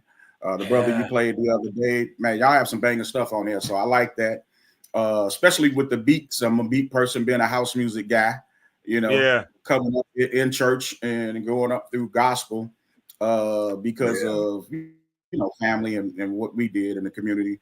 So yeah, music is very important. So but just thanks for having me, man. Looking forward to chopping it up and having some fun and hopefully making an impact in regards to what we talk about today, because as we discussed before, the church has dropped the ball on some things when it comes to the community and lack of involvement. So I think I can speak from experience because like you said, my family's legacy is service when it comes to being active and involved in the community because of my dad at St. Mark, St. Mark was a Baptist church, but he was consecrated as a bishop by Bishop E from the College of Bishops. And Bishop E at Morgan Park and my dad were great friends. So I've been knowing Bill and his brothers, been knowing them for a minute, been fellowshipping with them. Bishop Sanders, also Apostle White, Pastor Walter Turner, New Spiritual Life, Meeks over at House of Hope, Wilson at the Valley when it was just Valley West, and then they sprawled out to the east. To the east, it was east, and then they sprawled out to the west. So having a relationship with those guys like Clay Evans and Bishop Trotter, and all of those people that I've mentioned do similar things when it comes to how they impact the community. So I don't know where you want to hop in on that, Ed. Do you just want to go, or well, I was gonna say no, because you just started hitting some heavy hitters and all that stuff, like some heavy hitters, and anybody that's not from the Chicago area, you probably know these names that he just threw out there. Even if you're not from Chicago, you might know some of those names, whether it be from them preaching or being on TV, whether it be through some community impact, or even if it be through like music, because a lot of them had albums like Trotter and Evans and all of them were massively, and even your church, Lonnie Hunter, the Voices of St. Mark was, when I was coming up, in the early 2000s, that was like one of the big choirs. That was right out of St. Mark, you know what I mean? So like he's throwing out some big names that you might know or whatever. And his dad was one of the influential pieces of that puzzle, one of the impactful pieces. But let's start here though, because you launched out and you started doing your own music thing, which wasn't necessarily the choir thing. It wasn't. You weren't doing choirs and praise and worship. You was doing house music. So tell the people a little bit about that, because that's that's massive. Your house music career. Yeah. So house music was the era. It was the genre of music that I listened to back in the day. It's what I got into. Hip hop and house was taking off around the same time. So when I was in high school, house was what we got into in the south suburbs and the city of Chicago. House music was just starting to take off. A lot of people frame it as disco, but it's not disco.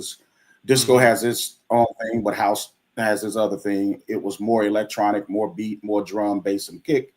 And then we came out. There were a few artists like Chip E, Farley, Hula Mahone, and Maurice Joshua, a few artists that came out with like songs, Steve Silk Hurley, people like that.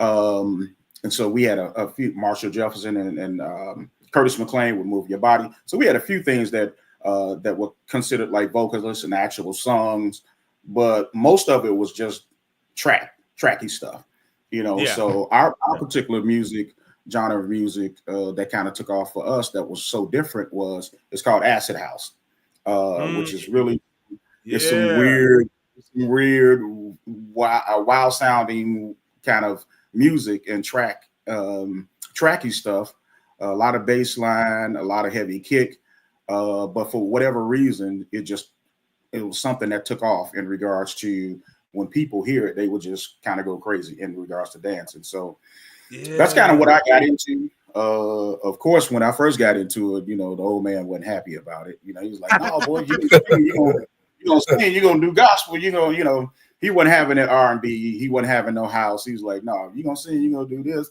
So yeah, so I snuck one in. You know, a lot of people don't know Ricky Dillard had some major house hits out too before he had some gospel stuff out. Yeah, I So think Ricky you might have. It was either you that told me that or Pastor Bill told me that. One of y'all told me that. Ricky, I did not know that about Ricky Dillard. That he was a yeah, house man, man. So when he did that house remix thing, it was like, no, that's him going back to his roots. Yeah. Yeah, Ricky has some cuts, man. He has some big hits. Yeah. So never knew that. So yeah, that's what I kind of gravitated towards, and our particular style of house just kind of took off. I mean, we did stuff like Acid Track.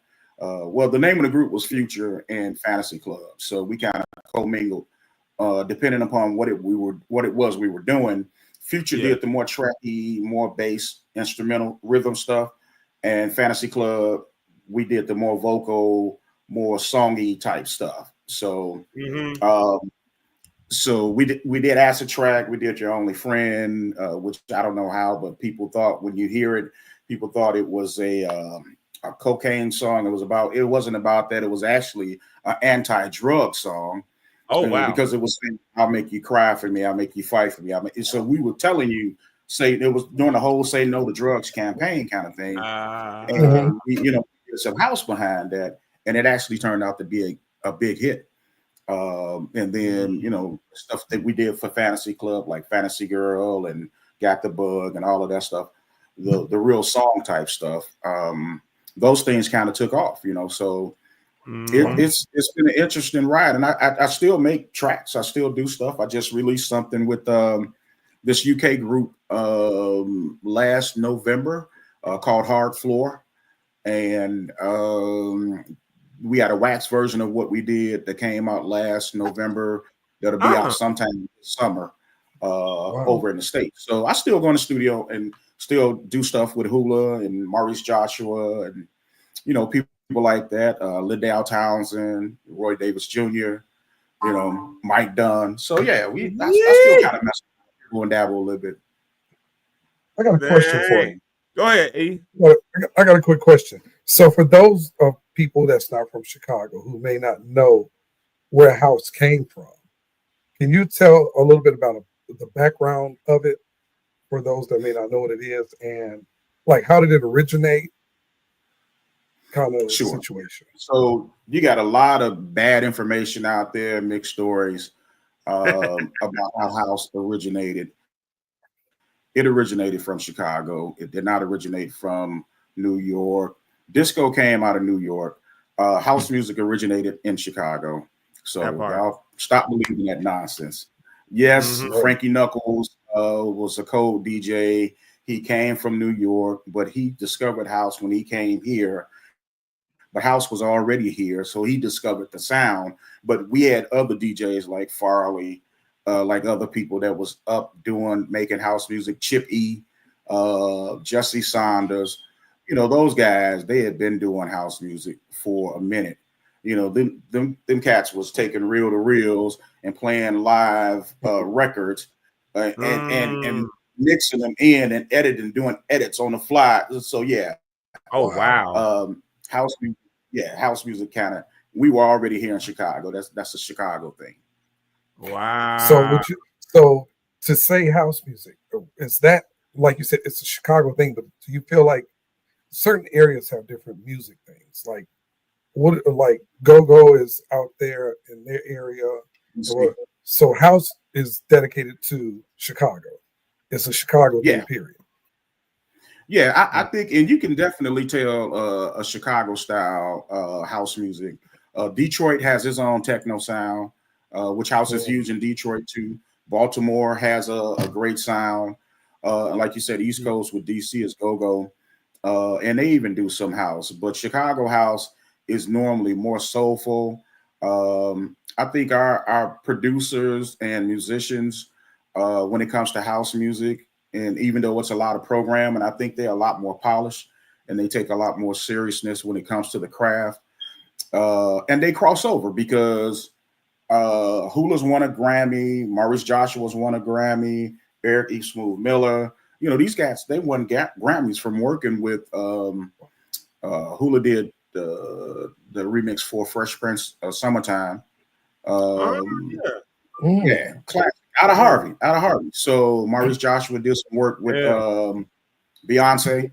He got a Grammy. So I think our guys, they're a little bit more polished, and when it comes to they know the programming, they know, but they also know how to create and craft songs. They take pride in lyrics, they take pride in the production. And so our stuff is normally a little bit more soulful and has a little bit more passion to it.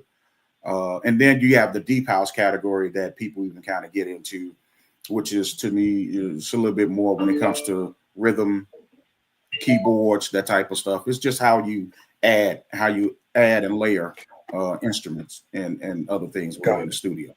Yeah, man, that's incredible. See, look at y'all. Y'all just got a whole lesson in house music from a house legend who is still active in the music scene, but you're active in another scene as well, because you mentioned some really big heavy hitters. Of course, your father, the late great Bishop Willie Jordan, who of course ordained, and we had this conversation, he ordained my father as a bishop. Like, right. So Yeah, my father I found that out last year. like your father. Yeah, that was like crazy. I told you when I first got to Morgan Park, the first person I met was your sister, Danielle Tambra.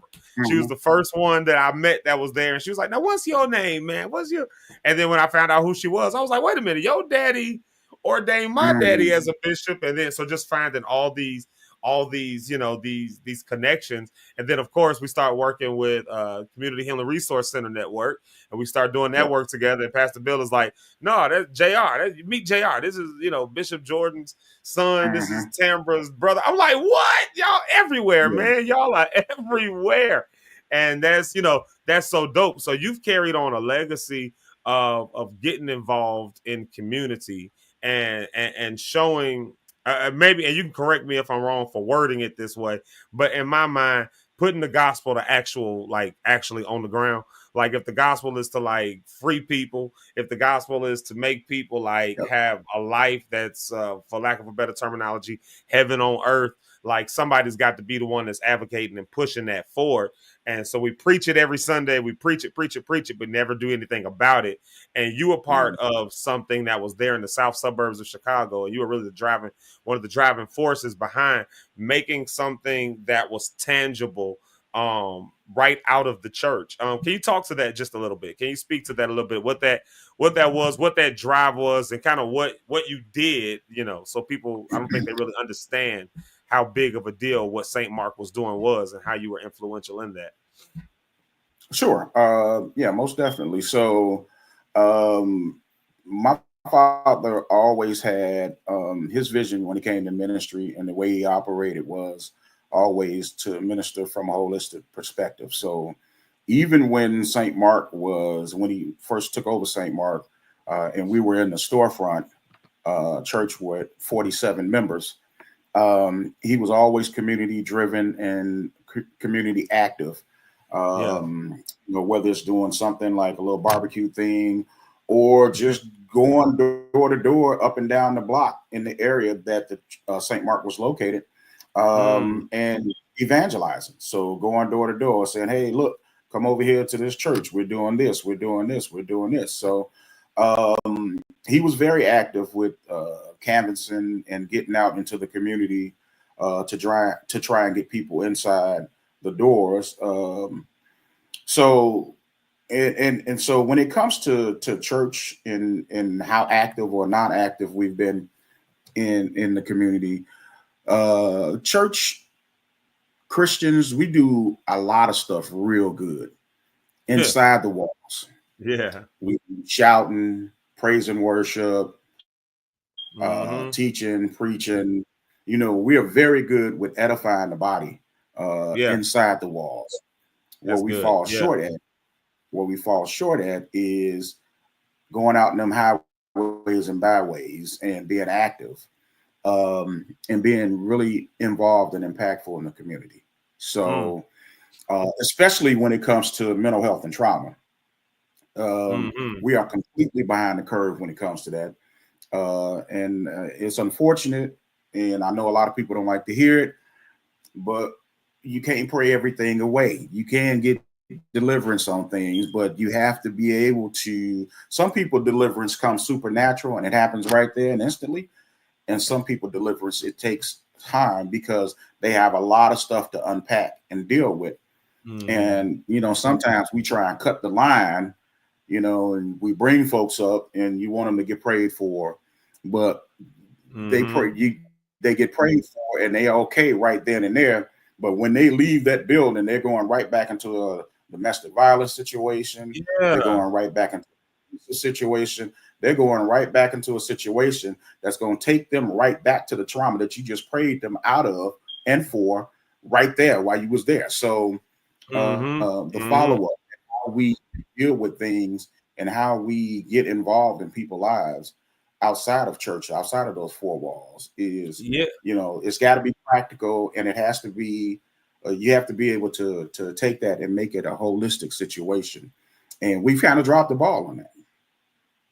Yeah. And what makes me wonder, and maybe you can speak to this a little bit, like, what do you think are some reasons maybe we've dropped that ball? Because like you said, we do a good job of shouting and doing the music. We know how to get them going. We know how to lay hands and get them rolling under the pews and speaking in tongues and doing all the stuff like that. But like you said, we pray the deliverance and they're going to go walk right back into the same situation that they just dealt with. So it don't matter how much you prayed for it. If you walk right back into the same situation, now you need some practical tools for how to deal with the situation that you're in so that you can either change it or remove yourself from it or remove it from where you are. But you got to have some practical tools. And if those things aren't in place, so we can do the Sunday thing, but enough things weren't done inside the church. And y'all were doing a lot of that. But maybe you could speak to this question here. What do you say to people who, preachers, even I'm just gonna call it out like that, like pastors who say, well, that ain't my ministry to deal with the community and talk. I just want to just minister the word of the Lord. I just want to preach the word of the Lord, and we're gonna do that. We're gonna shout. They can go find social services elsewhere. What do you say to those people and to that mentality? Because that is a mentality I've come across quite a bit in church world in my years being around. What would you say to that? I say, then why are you doing ministry? Because it's all about service. Yeah. Jesus was all about service. He washed feet. He fed. I read some place in there where he fed some folks, a few folks. Quite a few folks, right? He attended wine. So it was about service as far as from what I can remember. And if you have that mentality, you shouldn't be in leadership when it comes to ministry, because you have to be able to deal with people on every level. And if you can't, be able to plug them into folks who can. So if you're not out there, and just like we talked the other day, a lot of these guys, St. Martin was built up off word of mouth. We didn't even broadcast probably until like maybe 10 years. Maybe I'll say probably after we built the cathedral. Yeah. When St. Mark was in his heaviest growing phase, it was word of mouth.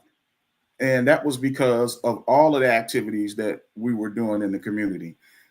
To this day, there's still a community medical center that's there, St. Mark Medical Center.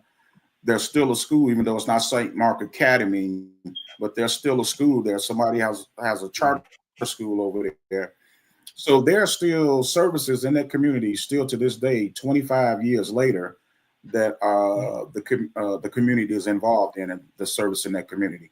So if you're a pastor or anybody in leadership position or just Christian period, and you're not interested in service, you're just interested in doing those things that happen within the walls, that's up to you.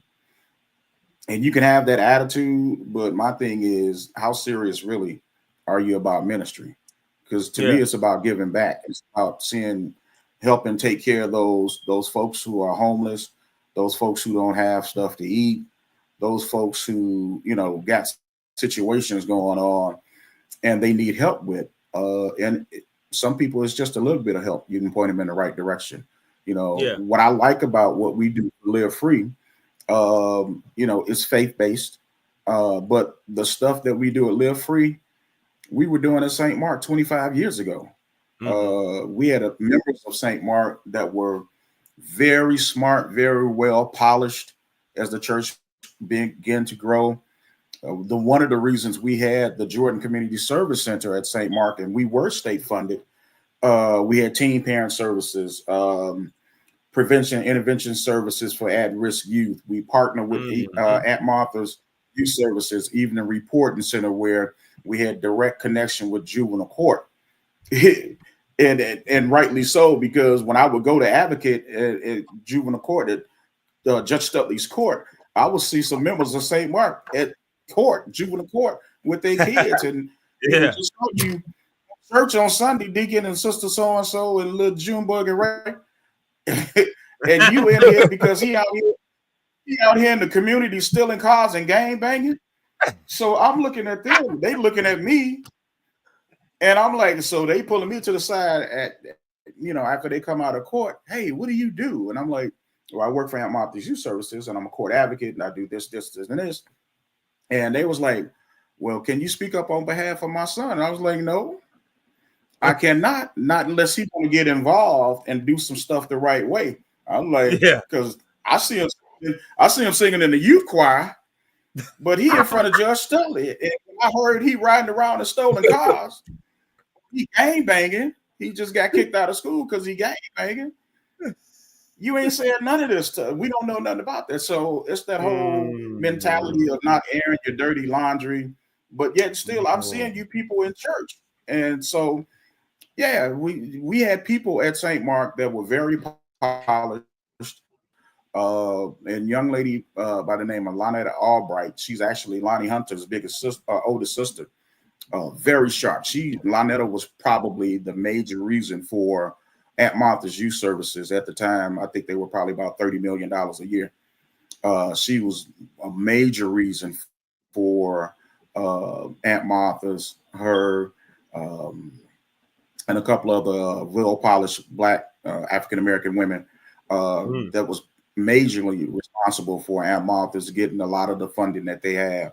So when she saw that my dad was active in the community like that, we sat down with her, and he gave her his vision in regards to what he wants to do. And she gave us the blueprint. She walked us through it.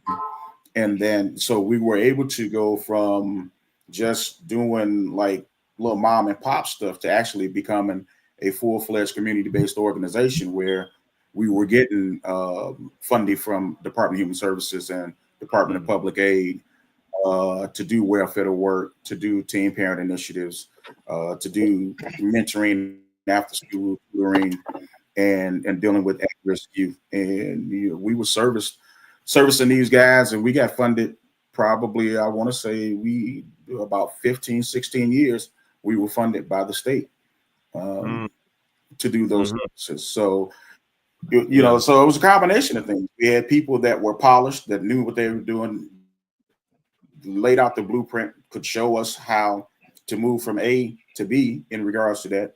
And then we were so active in the community, so of course we had the politicians, we had legislators that my father could call up. I mean, I worked for Mel Reynolds. I was a legislative aide.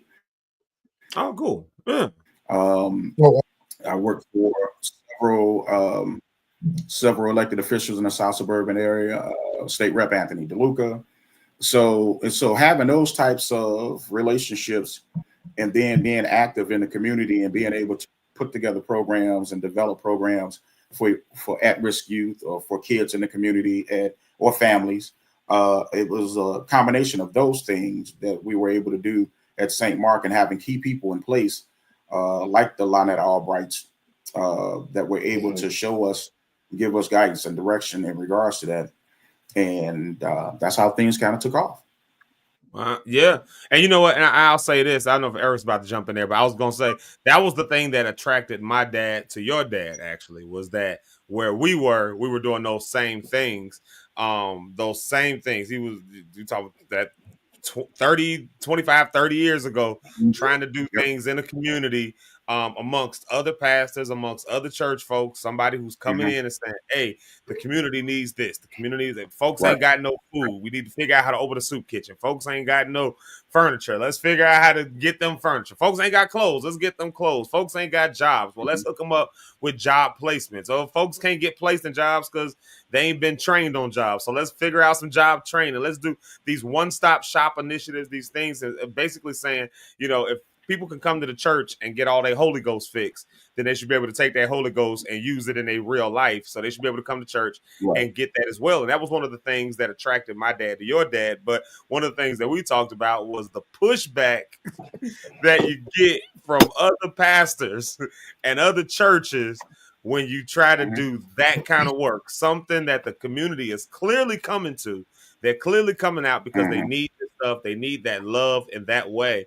But then you have to fight against other preachers, other pastors, other churches who all say the church don't need to be doing all that. The church ain't supposed, and then they'll try to stop your game because they can't see past their own four walls. So what was speak to that a little bit. I mean, because your dad clearly had to overcome some other pastors and stuff. Because if he came in doing that down in the Harvey area, that meant there were 120 other churches that weren't. Yeah, I think you have to have. Well, I don't think my old man had he didn't care mentality. His vision was he knew what his vision was, and you can either get it along or you stand by and watch. So he didn't care.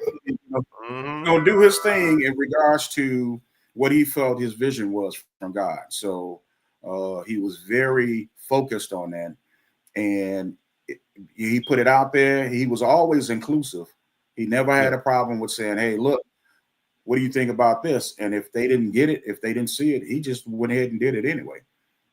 So that's been his attitude, and that's kind of like my mentality too. If you get it, you get it. If you don't, you don't. Again, I kind of question why you doing what you're doing. With all of the negativity, with the poverty pimps and the money grab and all of that stuff, anytime there's an opportunity where you could do something in a more positive light and people choose not to, then I kind of question what you really in it for. But that's God's business. I ain't got nothing to do with it. I'm still doing my thing. So yeah. Now I feel it because, like you said, now because you're picking up that legacy, you've picked that up, and now you're, carrying that IDGAF attitude that I don't give a care what y'all think. Like this is what's necessary. This is what's needed, and so now you've picked that up, and now you're doing that same level of work and stuff. I'll tell you what I want to do real quick, because I see Rich is backstage. I was trying to chat him on the side to see if he was ready to come on board so he could jump into conversation. But I don't think he saw my chats, so I don't know if he was ready or not. But I look backstage like you're ready. I'm gonna bring him up here because I want him to be able to get into this conversation as well, as somebody who's jumping into the pastor world, because you might have some good advice for him for how to get involved in community as he's diving into this. You've been around the block. You know the stuff. So let me get Rich to the stage with us. There he is, right there. What's happening, good people? What's going on? Hey, what's up, Doc? Morning, I see you got in. Y'all know at 9:00, Rich be dropping the kids off, and then you got to do daddy daycare and then come on over here. Rich Holmes, welcome to the show. We got with us J.R. Jordan. I don't know if y'all officially ever met each other. I don't know if y'all have officially ever met, but he's on with us every morning in the comments. So there he is. Yeah. Awesome, man. Nice to meet you, bro. Nice to meet you. Heard a lot about you. Oh, yeah. Nice to meet you. Yes, yeah. So, good stuff. Oh, yeah. All good. I do have a question about. I'm sorry. Go ahead. No, go ahead. No, you go ahead. I've been asking 100,000 questions. No. You fine, man. I get what he's saying. Is that if you're in the ministry, community should be your first thing. Like you said, Jesus fed people. He went with them that were mourning. He worked with the sick. He did everything that community should do. So I feel like the same way as you were saying, JR, is that if you're a ministry, what are you here for? If you're not about the community, churches are so quick to want to be this worldwide thing and evangelize the world. But every day, right next door to you, outside the church, is a homeless guy laid out on the street, and you step right over him, right past him. You pull up, park your car, your Benz or whatever, in your parking space, go out and have church, and they shout and whatever, and come right out and beeline around the homeless guy. Or we ridicule the young lady that may have gotten pregnant in the church. We stand her up in front of everybody and embarrass her. It's like, I think, community is something that they used to have back in the day.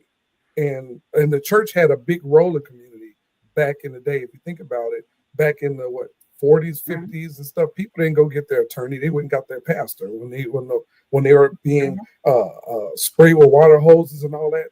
They went to the church. When the police and government and cities couldn't get people together, they went to the black churches to talk to the pastors in the church. Can you talk to the community? Can you be our biggest community leaders? Martin Luther King was a pastor, a pastor. Then Malcolm X, even though he was in a different side of they would call ministry for him and his people, he was still a community, spiritual, religious leader. Yeah. And I get what you're saying, man. I think the church has really failed our communities within our own areas. We do so much for want to be known all around the world, and you're not known in your own block from your house, from your building. That's crazy to me. Mm-hmm. It's really disturbing if you think about it. It's really disturbing. Yeah. That I watched on Chicago yesterday. A bunch of teenagers. You saw in Hyde Park over 100 teenagers just wild out at the gas station right off in Hyde Park, just tearing stuff up and wild out. Downtown. I don't know, man. I just think the church has failed a lot. Sorry. Wow. Yeah, well, offense meant to those that are offended. Yeah, we said we ain't doing no disclaimers. We said we ain't doing no more disclaimers. Everybody here is adults. If they offended, that's just what it is. Like, everybody's adults. And thank you, JR, for what you're doing too, JR. Thank you for standing up and being one of those brothers that's standing up doing something. So kudos to you, man, and thank you. Yeah, because and I'm gonna throw this one out to piggyback off of Eric, right? Like, do you think that the church fails in this area because it's just that we don't have the resource ourselves, or because we're so busy just trying to get the people that's in our own four walls to the stuff they need, so they can never, they so needy that they can never really get out and help others? Or do you think that it's just religious dogma and other things like that have gone? I remember one time my mother preached a sermon, and it made me really rethink the way church was done. She said we spend about 100% of our budget on 25% of what we do. She said if you break it up, these weren't official numbers, but she said if you just thought about it, like say the church does 4 different things. We got service on Sunday, so that has its own expense. That has what it has. But then we also have this soup kitchen and food pantry and all that stuff. That's a thing. Then we have these youth services we're doing. That's a thing. And she threw one other thing, in there. She said, so if you take those things and count them as just 4 things, then you'd say that Sunday service was, 25% of what we do. Yet our entire budget is going to that one day, that one thing. And then throughout the week, we got this open with services and all kinds of things that are going on. And nobody's giving to that, or no money is going towards that. Why are we putting all of our expenses into just having a 2-hour service just to get everybody happy and run out there? So what do you think? I mean, what do you think is the reason behind that? From your experience, and what you've seen, I think the bulk of it is leadership and vision or lack thereof. The church. Most Black churches have a wealth of people who are polished. We got attorneys, we have doctors, we have mental health professionals, we have mental health nurses, we have professional people in our churches. And just to go back a little bit, the social justice ministry was built off the Black church. Martin Luther King, ACLU, Push, Operation Breadbasket. So back in the day, like you said, Eric, they came to the church and, they reached out to the pastors. But the pastors back then had a mentality in regards to being active and involved in the community, and not just the religious organizations, the Black Panthers, places like people like that, Guardian Angels. You know, they all had impacts in their communities. Now, I ain't gonna get into the legalities of stuff with certain organizations because I know how people like to do that, but you were doing something and impacting the community, you cool with me. I ain't judging nobody because I ain't got no heaven or hell to put nobody in. If you helping folks that need help, I'm cool. Like I ain't got no problem with Bumpy Johnson or what so and so did. You do what you do. If you impacting and helping folk, I ain't got nothing to do with that. So I'm not gonna judge. But yeah, the Black church has always been a wealth of resources and network, and we showed that in the Million Man March when we came together to do that thing. So we have the numbers, we have what we take, we have what it takes to and people in place to really impact our communities if we would just come together. And I know people get tired of hearing that, but I think it's because of leadership or lack of leadership and lack of vision in regards to the direction people are going in is why it's gotten a little bit worse, because we're not as active as we were during the social justice movement back in the 60s and 70s. We have fallen off some. And then with the COVID situation happening, that was a wake-up call for a lot of folk, because a lot of people realized then, you know what, I don't need to go to church. I can just sit here on my laptop or on my phone and watch a service if they streaming. So those churches who still not streaming online services yet, y'all better get on board and start doing some online stuff, because if not, you're gonna miss it.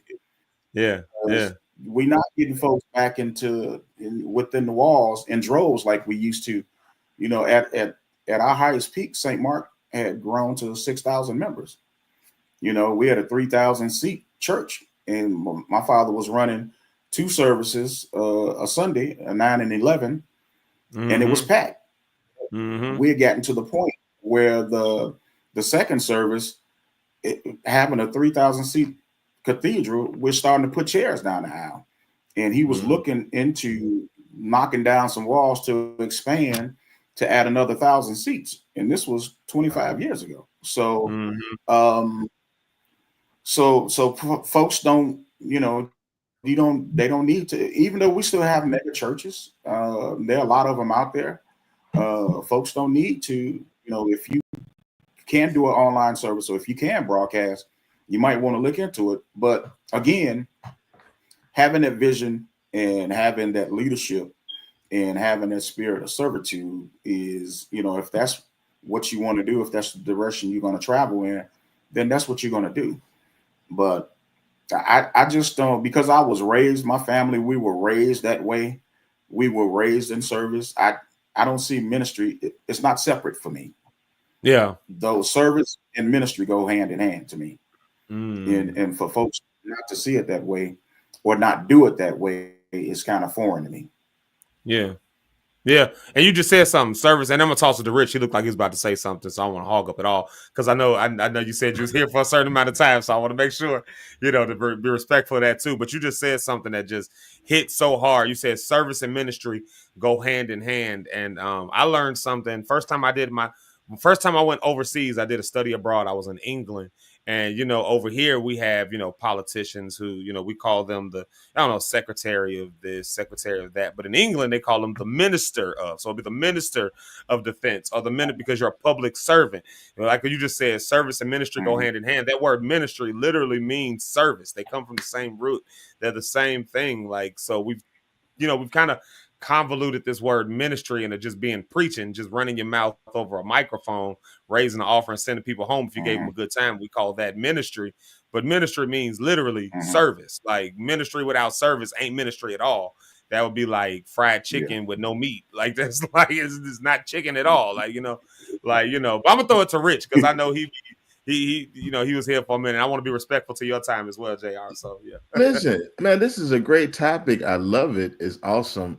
Me kind of getting more into ministry and learning about serving and getting into community. Here's my challenge I found. We rely so much on a lot of government assistance when it comes to churches and things like that. I go in there and I'm asking about programs for the homeless. I'm asking about programs for feeding, for shelter, and different things like this. Here's what I get a lot back from, and maybe you can help me out. What's the best way to kind of go forward? They tell me the churches in the community already kind of got all that stuff locked up. So they got all the resources. They already got a food pantry, a kitchen, soup kitchen. And we have a smaller community, but we want to get more active in there. So what are some of the ways you think we can approach, if you know anything or anybody can help me out on there, to get more involved, to get some of those resources for our local church? Or they're telling us more or less just partner with the churches and kind of send those people to those other ministries or the other churches to get the services that they're asking for. So how do we combat that situation? Because I know I have a heart, I'm learning, I want to serve. Am I still serving if I'm partnering with others and send them that way? Or is it really a mandate? Because what I'm hearing, I'm like, every church need to be out here doing this. And what I'm getting back a lot of times, that ain't realistic. It's not happening. So what are the ways you can do that? And then I'll come back away with some of the things we're doing. Just want to hear. I think it really depends on what your vision is. So let me say this.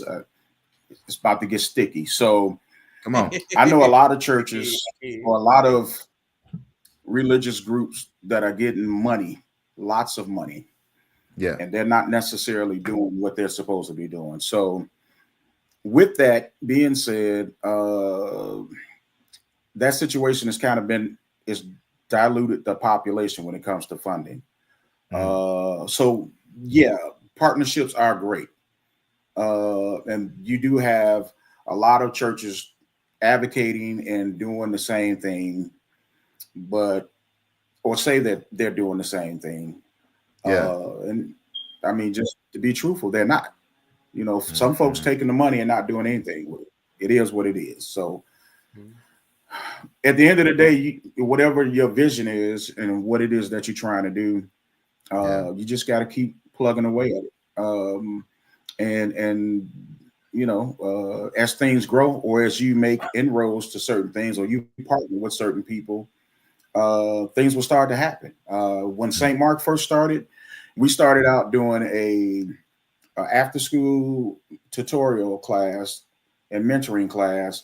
And then we had two of the junior high schools and one of the middle school principals reached out to my father and asked him if some of the men from the church, if they open up their facility to let us use it for basketball on Saturdays, 3 hours a day, if the men would come in and mentor the young guys at the school. He was like, well, if our kids can come in and play basketball, and then we can have these guys mentoring from your church, so we can establish relationships, point them in the right direction, those types of things. We did that for like 3 years, and there was no funding. And we finally, by the grace of God, we made the right connections, and there was a chance meeting with Governor Edgar. Back in the day, he even came to when we marched into the new cathedral. Edgar was there and came out. Jim Edgar. Yeah. But him and my dad established a great relationship, and we were able to get some funding. Started I think with a positive youth development grant of about $5,000 or $6,000 we got for a couple of years, and then as things progressed and we added on more services, we probably was doing about, and this was 25 years ago, we probably was doing about close to $700,000-800,000 a year in funding for Department of Human Services with our welfare work, with the Evening Reporting Center, the at-risk stuff that we were doing. So we had about 5 or 6 different programs that we were doing at our height of providing services through the Jordan Center. But Rich, go ahead. Yeah, just whatever your vision is, and partnerships are huge. And one of the reasons they try or they want people to do partnerships is because there are a lot of duplications of services out here, and a lot of times one hand don't know what the other hand is doing, and that's still today. Even it was like that back then, but it's still like that today. So what I would ask is, depending upon the area that your church is in, and what your vision is, and what kind of services do you think your community might need for, that's going to impact your community. So we used to do town hall meetings. We used to do like the community stakeholders meeting that I did, that you came to, Zeke. Yeah. That was stuff that I learned from my dad. I haven't reinvented the wheel on nothing. All of the activities and the events and stuff that we do that I've been doing through the CHRC is stuff that we did at St. Mark back in the day. So I just polished it off and maybe added a twist to it here and there. But these are all activities that we've done back in the day. So, but yeah, Rich, just to figure out, you might want to, and I can help you structure that. If you want to do something, invite your community into the church and say, hey, look, we want to be more than just a church that's, going to come here and be here on Sunday and Tuesday and Wednesday night Bible study. We want to be active in the community. So I would say start with a 2-3 block square radius around your church and kind of canvass that area and see what's going on. And then invite them in and sit down and say, hey, listen, what do you guys want to see happen? That's good. That's good. You pull together your community base people along with your church people, and you guys just kind of sit down and figure it out. Yeah.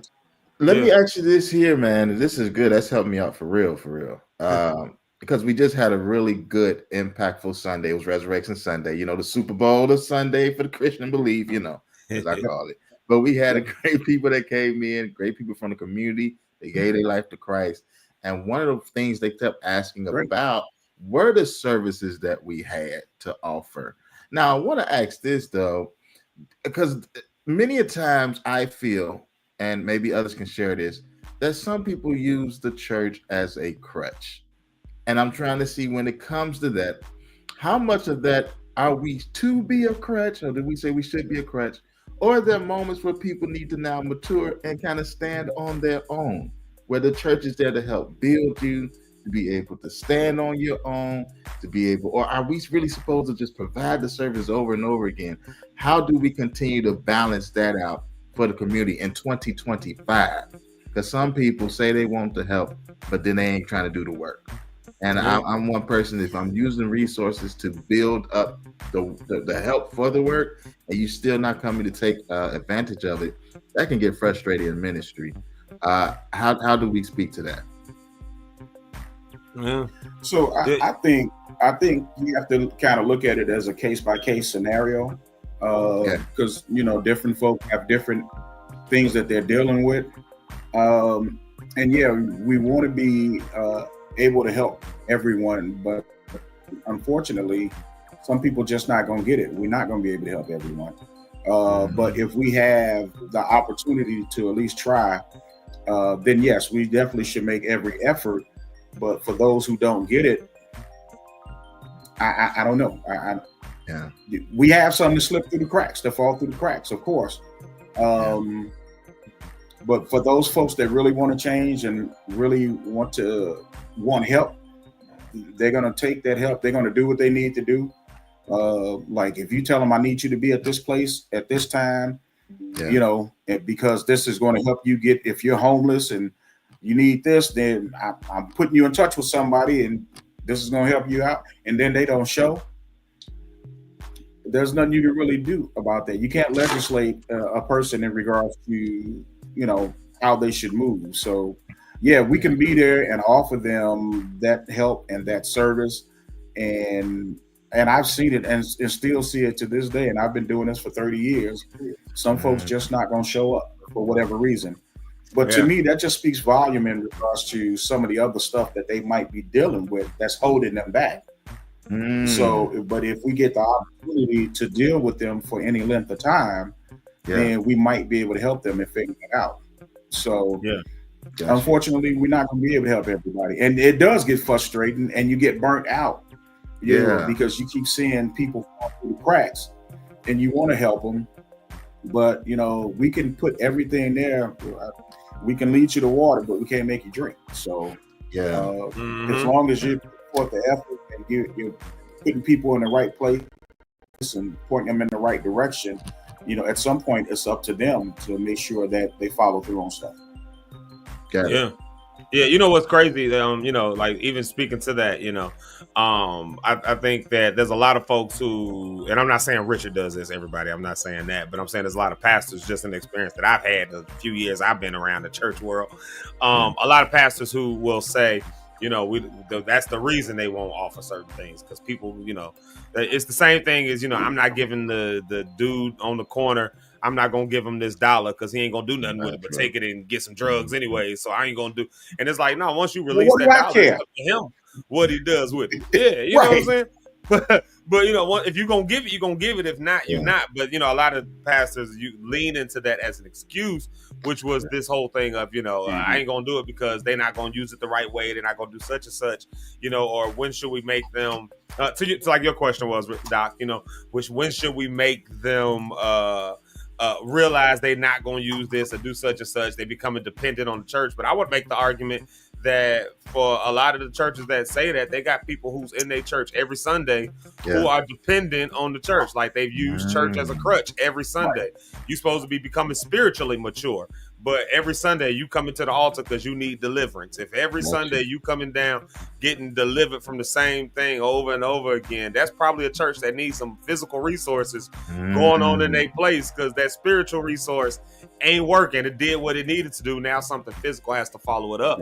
You know, so the same pastors I've always witnessed who say, you know, well, people going, you know, they not going to do such and such, be the same ones who want people to be spiritually dependent on them spiritually. So it's like a dozen, 6 in one hand, half a dozen in the other. Like, you know what I'm saying? Like, and so I've always just said people are going to be people, however it is. And the only way, and JR mentioned this earlier, you know, that whole canvassing and like one-on-one with people, finding out what people actually want.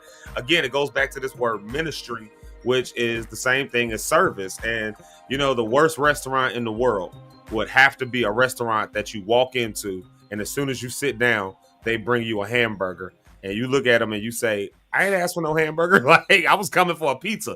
But no, we serving a burger because this is what we serve. This is what we do. We doing burger. But you didn't take my order. You didn't ask what I wanted. You can't do good service until you find out what people actually want and what they actually need, what they actually coming for, and then you just try to meet that need. So that's where the canvas and finding out what's actually in your community and what people are actually looking for. Because you might try to find a grant, and then I'll shut up. You might try to find a grant for $500,000 to put up a basketball facility, and it's like, no, we all over here at such and such doing basketball. We don't need another basketball. But I tell you what, we do need somebody who can gather up some shoes for these homeless folks over here, and that is only going to cost you $300. Now you stressing out over this $500K to build something that's already met. And if you would have just asked your people, you could have met a need that may not even taxed you out that much, and so that's what I love what JR was saying. I'll let you speak to that. I'll let you respond to that, JR. Yeah, I mean, again, it just really depends on your vision and how you want to move forward. But I'm big on, we got enough of folks trying to come into our community and try and tell us what we need and how to move and do. The church is there. You're right there. If you just extend the invitation, I guarantee you have houses, you have family members that are there right next door to your church that want to be involved, just want to be active.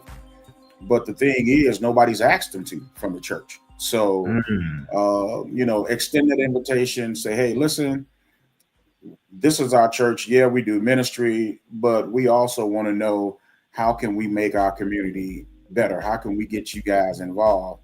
And like I told Zeke earlier, we kind of laugh and joke at Jehovah's Witness, but they do what? They out pounding the pavement. They knocking on doors. They on the highways and byways, right? Yes, sir. Yeah, we hiding from them, laughing at them. I ain't gonna, don't answer the door. No, we got the Ring camera now. But when you do stuff like that, again, like I said, St. Mark probably for 10 years was a word of mouth church. Wow. And that meant that evangelism, we were out in the community, not only doing community events, just where we giving away hot dogs and hamburgers and water, but we got the kids playing basketball. So you just being active and involved in the community and doing stuff goes a long way, and it's not a big cost. It's not a lot of cost to that. Gotcha. So when you do stuff like that, that speaks volume, and then the community looks at you in a different light. And then now you can tie into some other resources where you can get somebody to come out and maybe they want to donate some supplies about something for back to school. Mm-hmm. You start small and just kind of build and expand it. So that's how you get it going, but a lot of times nobody's really asked the people in the community that live on the block, the same block as the church. There's a storefront church on every block in certain areas. A lot of people haven't even asked the residents of the community how they feel about this or what they want to do. What do y'all want to see happen in your community? What happened to the block club group? What happened to that? How many block club parties we have nowadays? You're right. I don't think just certain areas. I don't think I've seen a block club party in I don't know how long. So we getting away a lot from a lot of that community and that type of good neighbor kind of thing. Those were activities that kept us close. And when certain conflicts came up in the community, we were able to kind of squash them without them jumping off being something else. But we don't do a lot of that. But a lot of it is because, especially from a church perspective, we just haven't extended the olive branch to reach out and say, hey, listen, come sit down and talk with us. Let's chop it up and see how we can make this community a little bit better. Yeah. It's cool. No, that's so good. I know I've held you severely over for how long you said you could be on, but this is just so good. It's such good conversation. I think it's tight. What they used to say back in the day is tight, but it's right. Like this, like it's real stuff. Like and I think one of the things that if I'm hearing it, like if you at a church, or if you at a ministry that does not believe in being out and about in your community, you need to do one of two things. You either need to stand up and become the person who's doing that, or you need to go somewhere that is, like, because that place is only going to be within those four walls until somebody gets up and does something, and that's what we're speaking to right now, which is like getting up and doing something. So JR, with these last couple minutes that we got, tell us real quick what you up to these days. Of course, we brought up Community Healing Resource Center and all of that kind of stuff, but there are some people, like we got Brony Cat on here, for instance, and she does stuff with her organization, and she does stuff, and so it's actually a good resource to know. But tell the people what you're doing, what you're up to, what you got happening. Yeah. So as we move into like the last quarter of this fiscal year for what we're doing with our CHRCs, I have a lot of events ready to pop off. We have our women's mental health group that we're doing at Victory. We have our men's mental health support group that we do called JR's Men's Corner. That's a virtual group. So if anybody's interested and that have some brothers that want to participate in that group, we do it once a month. I can get you guys the information. I think, you send those brothers our way. I think it's going to be a good time. They get a chance to talk, and we talk about everything. So, and we deal with mental health and trauma. We have a clinical mental health person that kind of guides us through. Even though I am certified with mental health first aid and trauma, the classes that we took at Bethel last year in reality therapy. And I exactly. So, and that's a national certification. So I kind of had to do that to get those folks there, to get Felicia and Shawnee there, and they were excellent. Anybody that's in ministry and advocates, this thing it's free. There's no cost. But this is a big thing You reach out to these people, get them there to do the mental health first aid training and their trauma healing. But so I got tired of running into the brick wall with the growth situation. So I was able to go ahead and reach out. Yeah, I was able to go ahead and reach out to met Felicia, and we chopped it up and talked. And she was like, "Hey, so we do this," and I was like, "You know what? Okay, cool." So I reached out to at the time Dr. Beekman. I was like, "Hey, we got an opportunity to have this done, this training and this certification, and there's no cost to the agency." So I'm a proponent of making sure that our folks are certified and trained when it comes to what it is that we're trying to help folks with and deal with. And then you lock in those partnerships who are therapists that we refer folks out to. So with my men's group, we do have a clinical mental health person that's there to kind of guide us a little bit, but it's definitely all about the men and the group and the stuff that we're doing.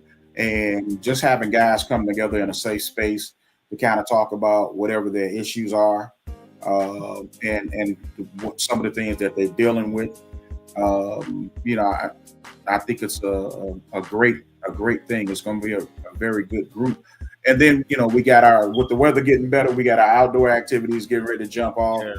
I'm even looking forward to trying to put together like a house music event for our CHRC out here.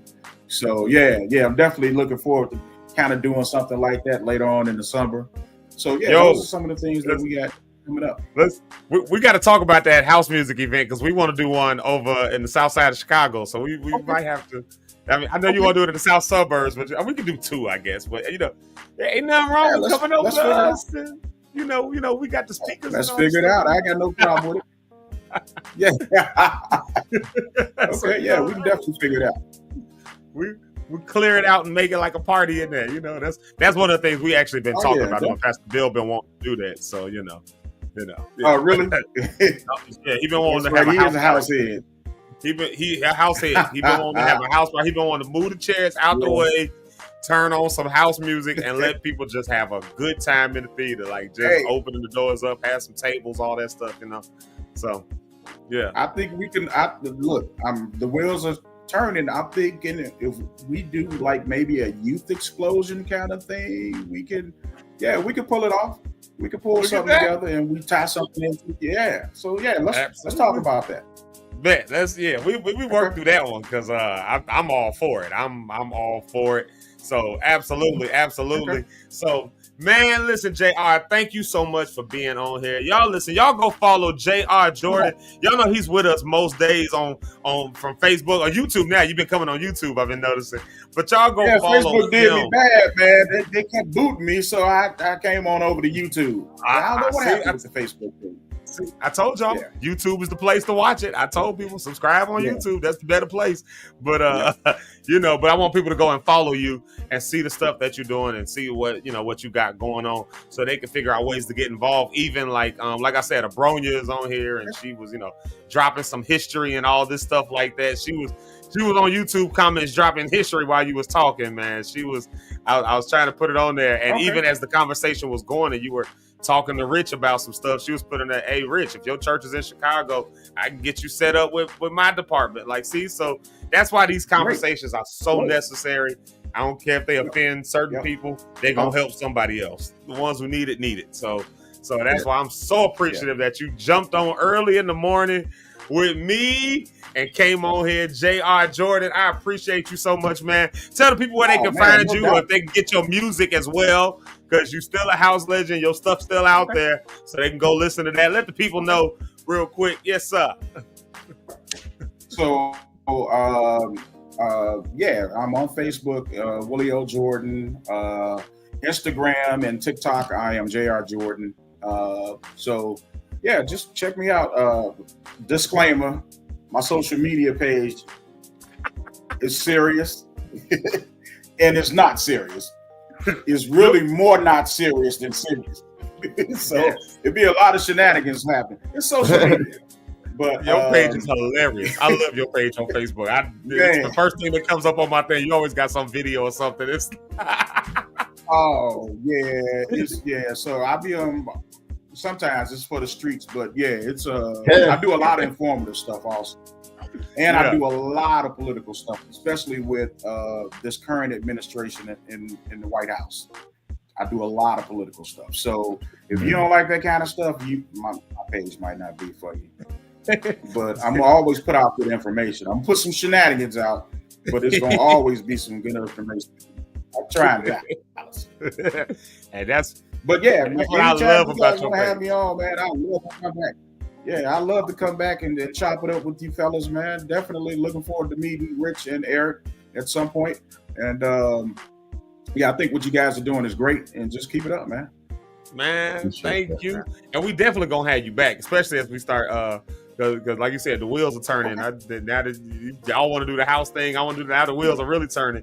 So as we start to build that out, we definitely gonna have you back. We'll have to do a music day that day, like, or maybe do a music week. We're planning out a music week if you open. I'll give you the details on that one, and we'll do like a house music day or something like that. You can walk us through some of that. We talked a little bit about the history.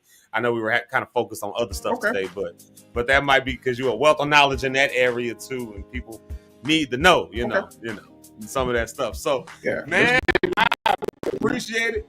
Man, listen here. I know you got to get out of here. I know how it goes. So I want to say thank you so much. But I guess it is 10 o'clock. We got to do our round table anyway. So thank you so much, JR. Y'all give some love, give some hearts, give some claps, all that stuff to our special guest on today, the one and only JR Jordan. Y'all thanks go ahead and give it to absolutely. Tell your mom and dad I said hey.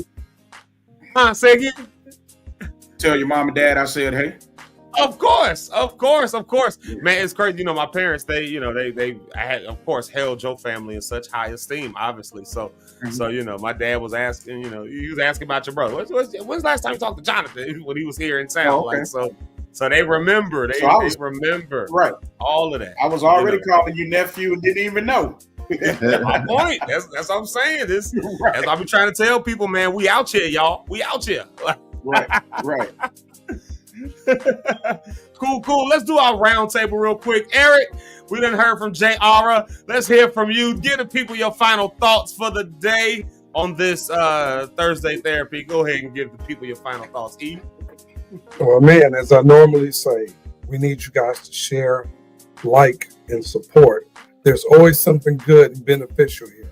Like you guys heard from JR, you that have ministries and things that are trying to get involved more with the community, reach out to my man. This is a place you can come and get everything you need every single day. And as I say every day, God loves you. Jesus cares about you. And I will check in with you tomorrow. Hey. And then, of course, our one and only Pastor Rich Holmes. Y'all know he always got a good final thought word for us, as well as a benedictory. The word is benediction. I'm not slow, y'all. I just changed the word to benedictory. So there you go. Go ahead and give us the benedictory. Just want to shout out, no problem, Rhonda on the rocks. What's up? I saw you said some in the comments. Wanted to say, hey, what's up to you? Listen, guys, we got life going on. Life be life, and I just want to encourage you. My favorite scripture, favorite book in the Bible says, cast all of your anxiety on him because he cares for you. One thing that keeps me excited, keeps me going another day. So I'm not going to stay in my struggle. I know I have a God, I have a Father, I have a King, I have someone who, my Lord and Savior, who cares about me. And I want you to know he cares about you. He cares about the struggle. He cares about the tears. He cares about your feelings and thoughts of what you're going through. But just know he cares even more to bring you out of it. Hey, listen, like I always say, life is choice driven. You will live and die by the choices you choose to make. Hey, I got a hint for you. Choose life. Let me pray. God, thank you for this time of coming together. Thank you for this community of believers. Thank you for those that's like-minded in faith, those that looking to pursue passion, that want to be better in every area of their life. Thank you for ministry, Brother JR, Lord God. I ask that you continue to touch him and guide him. Let him continue to be a light in this world, Lord God, establishing and taking your kingdom all across the world, Lord, so you can still get the glory, making an impact in front of communities after community, people after people, seeing their lives impacted and changed. Thank you, Lord God, for this show, that it will leave an impact and a mark that will not be erased. Let us have an amazing day, an amazing week. Till next time, in Jesus' name, amen. Thank you, Pastor Rich Holmes. Thank you, Eric Rideout, for being with me. And thank you, Jay Ara. All of the people, I appreciate each one of y'all. Thank y'all so much for being on here. All you lock stars who lock in with us every morning, I definitely appreciate each one of y'all. Megan Matthews, you are so late. And we love you all the same. There it is. We love you so much. Thank y'all so much for being with us. Honest to God, this was such an informative episode today. This was good. JR, we gonna have you back. We might have you back. We think about we gonna have you back. And look, Miss Ursula Ellis, she always makes sure to type in there that amen when Rich Holmes gives the prayer. So thank you, Miss Ursula Ellis. But this is the comment we looking for right here. Mama JP Rideout, she always closes us out. She says today's podcast was very informative. Great conversation. That's how we know we did something right. So there you have it. So everybody, y'all enjoy your Thursday. We got to go work real jobs now. So we'll see y'all. So we will see y'all on tomorrow, on Friday. Of course, we got Rhonda on the rocks with us tomorrow. So y'all make sure, if you're not doing the thing, subscribe, do all of that. And then I didn't do this today. Sorry, y'all. But I got to give a quick shout out to LAH Entertainment and Arts. I got to at least mention them every episode because they covered the cost of us to get on live for this month. So shout out to LAH Entertainment and Arts. Make sure you're reaching out to them if you want to get involved in the roles we've been talking about that they're putting auditions out for with Breezy Films and all of that. Also, make sure you're on your Rhonda on the Run challenge. And then come on back tomorrow. Tomorrow is Friday. So if you got to have your Jesus juice for real tomorrow because this was a long week, it's okay. Tomorrow, I might have some Jesus juice because it's been a long week. So, all right, y'all. I love y'all. I'll see y'all. God bless all of y'all. Y'all be easy. Peace out.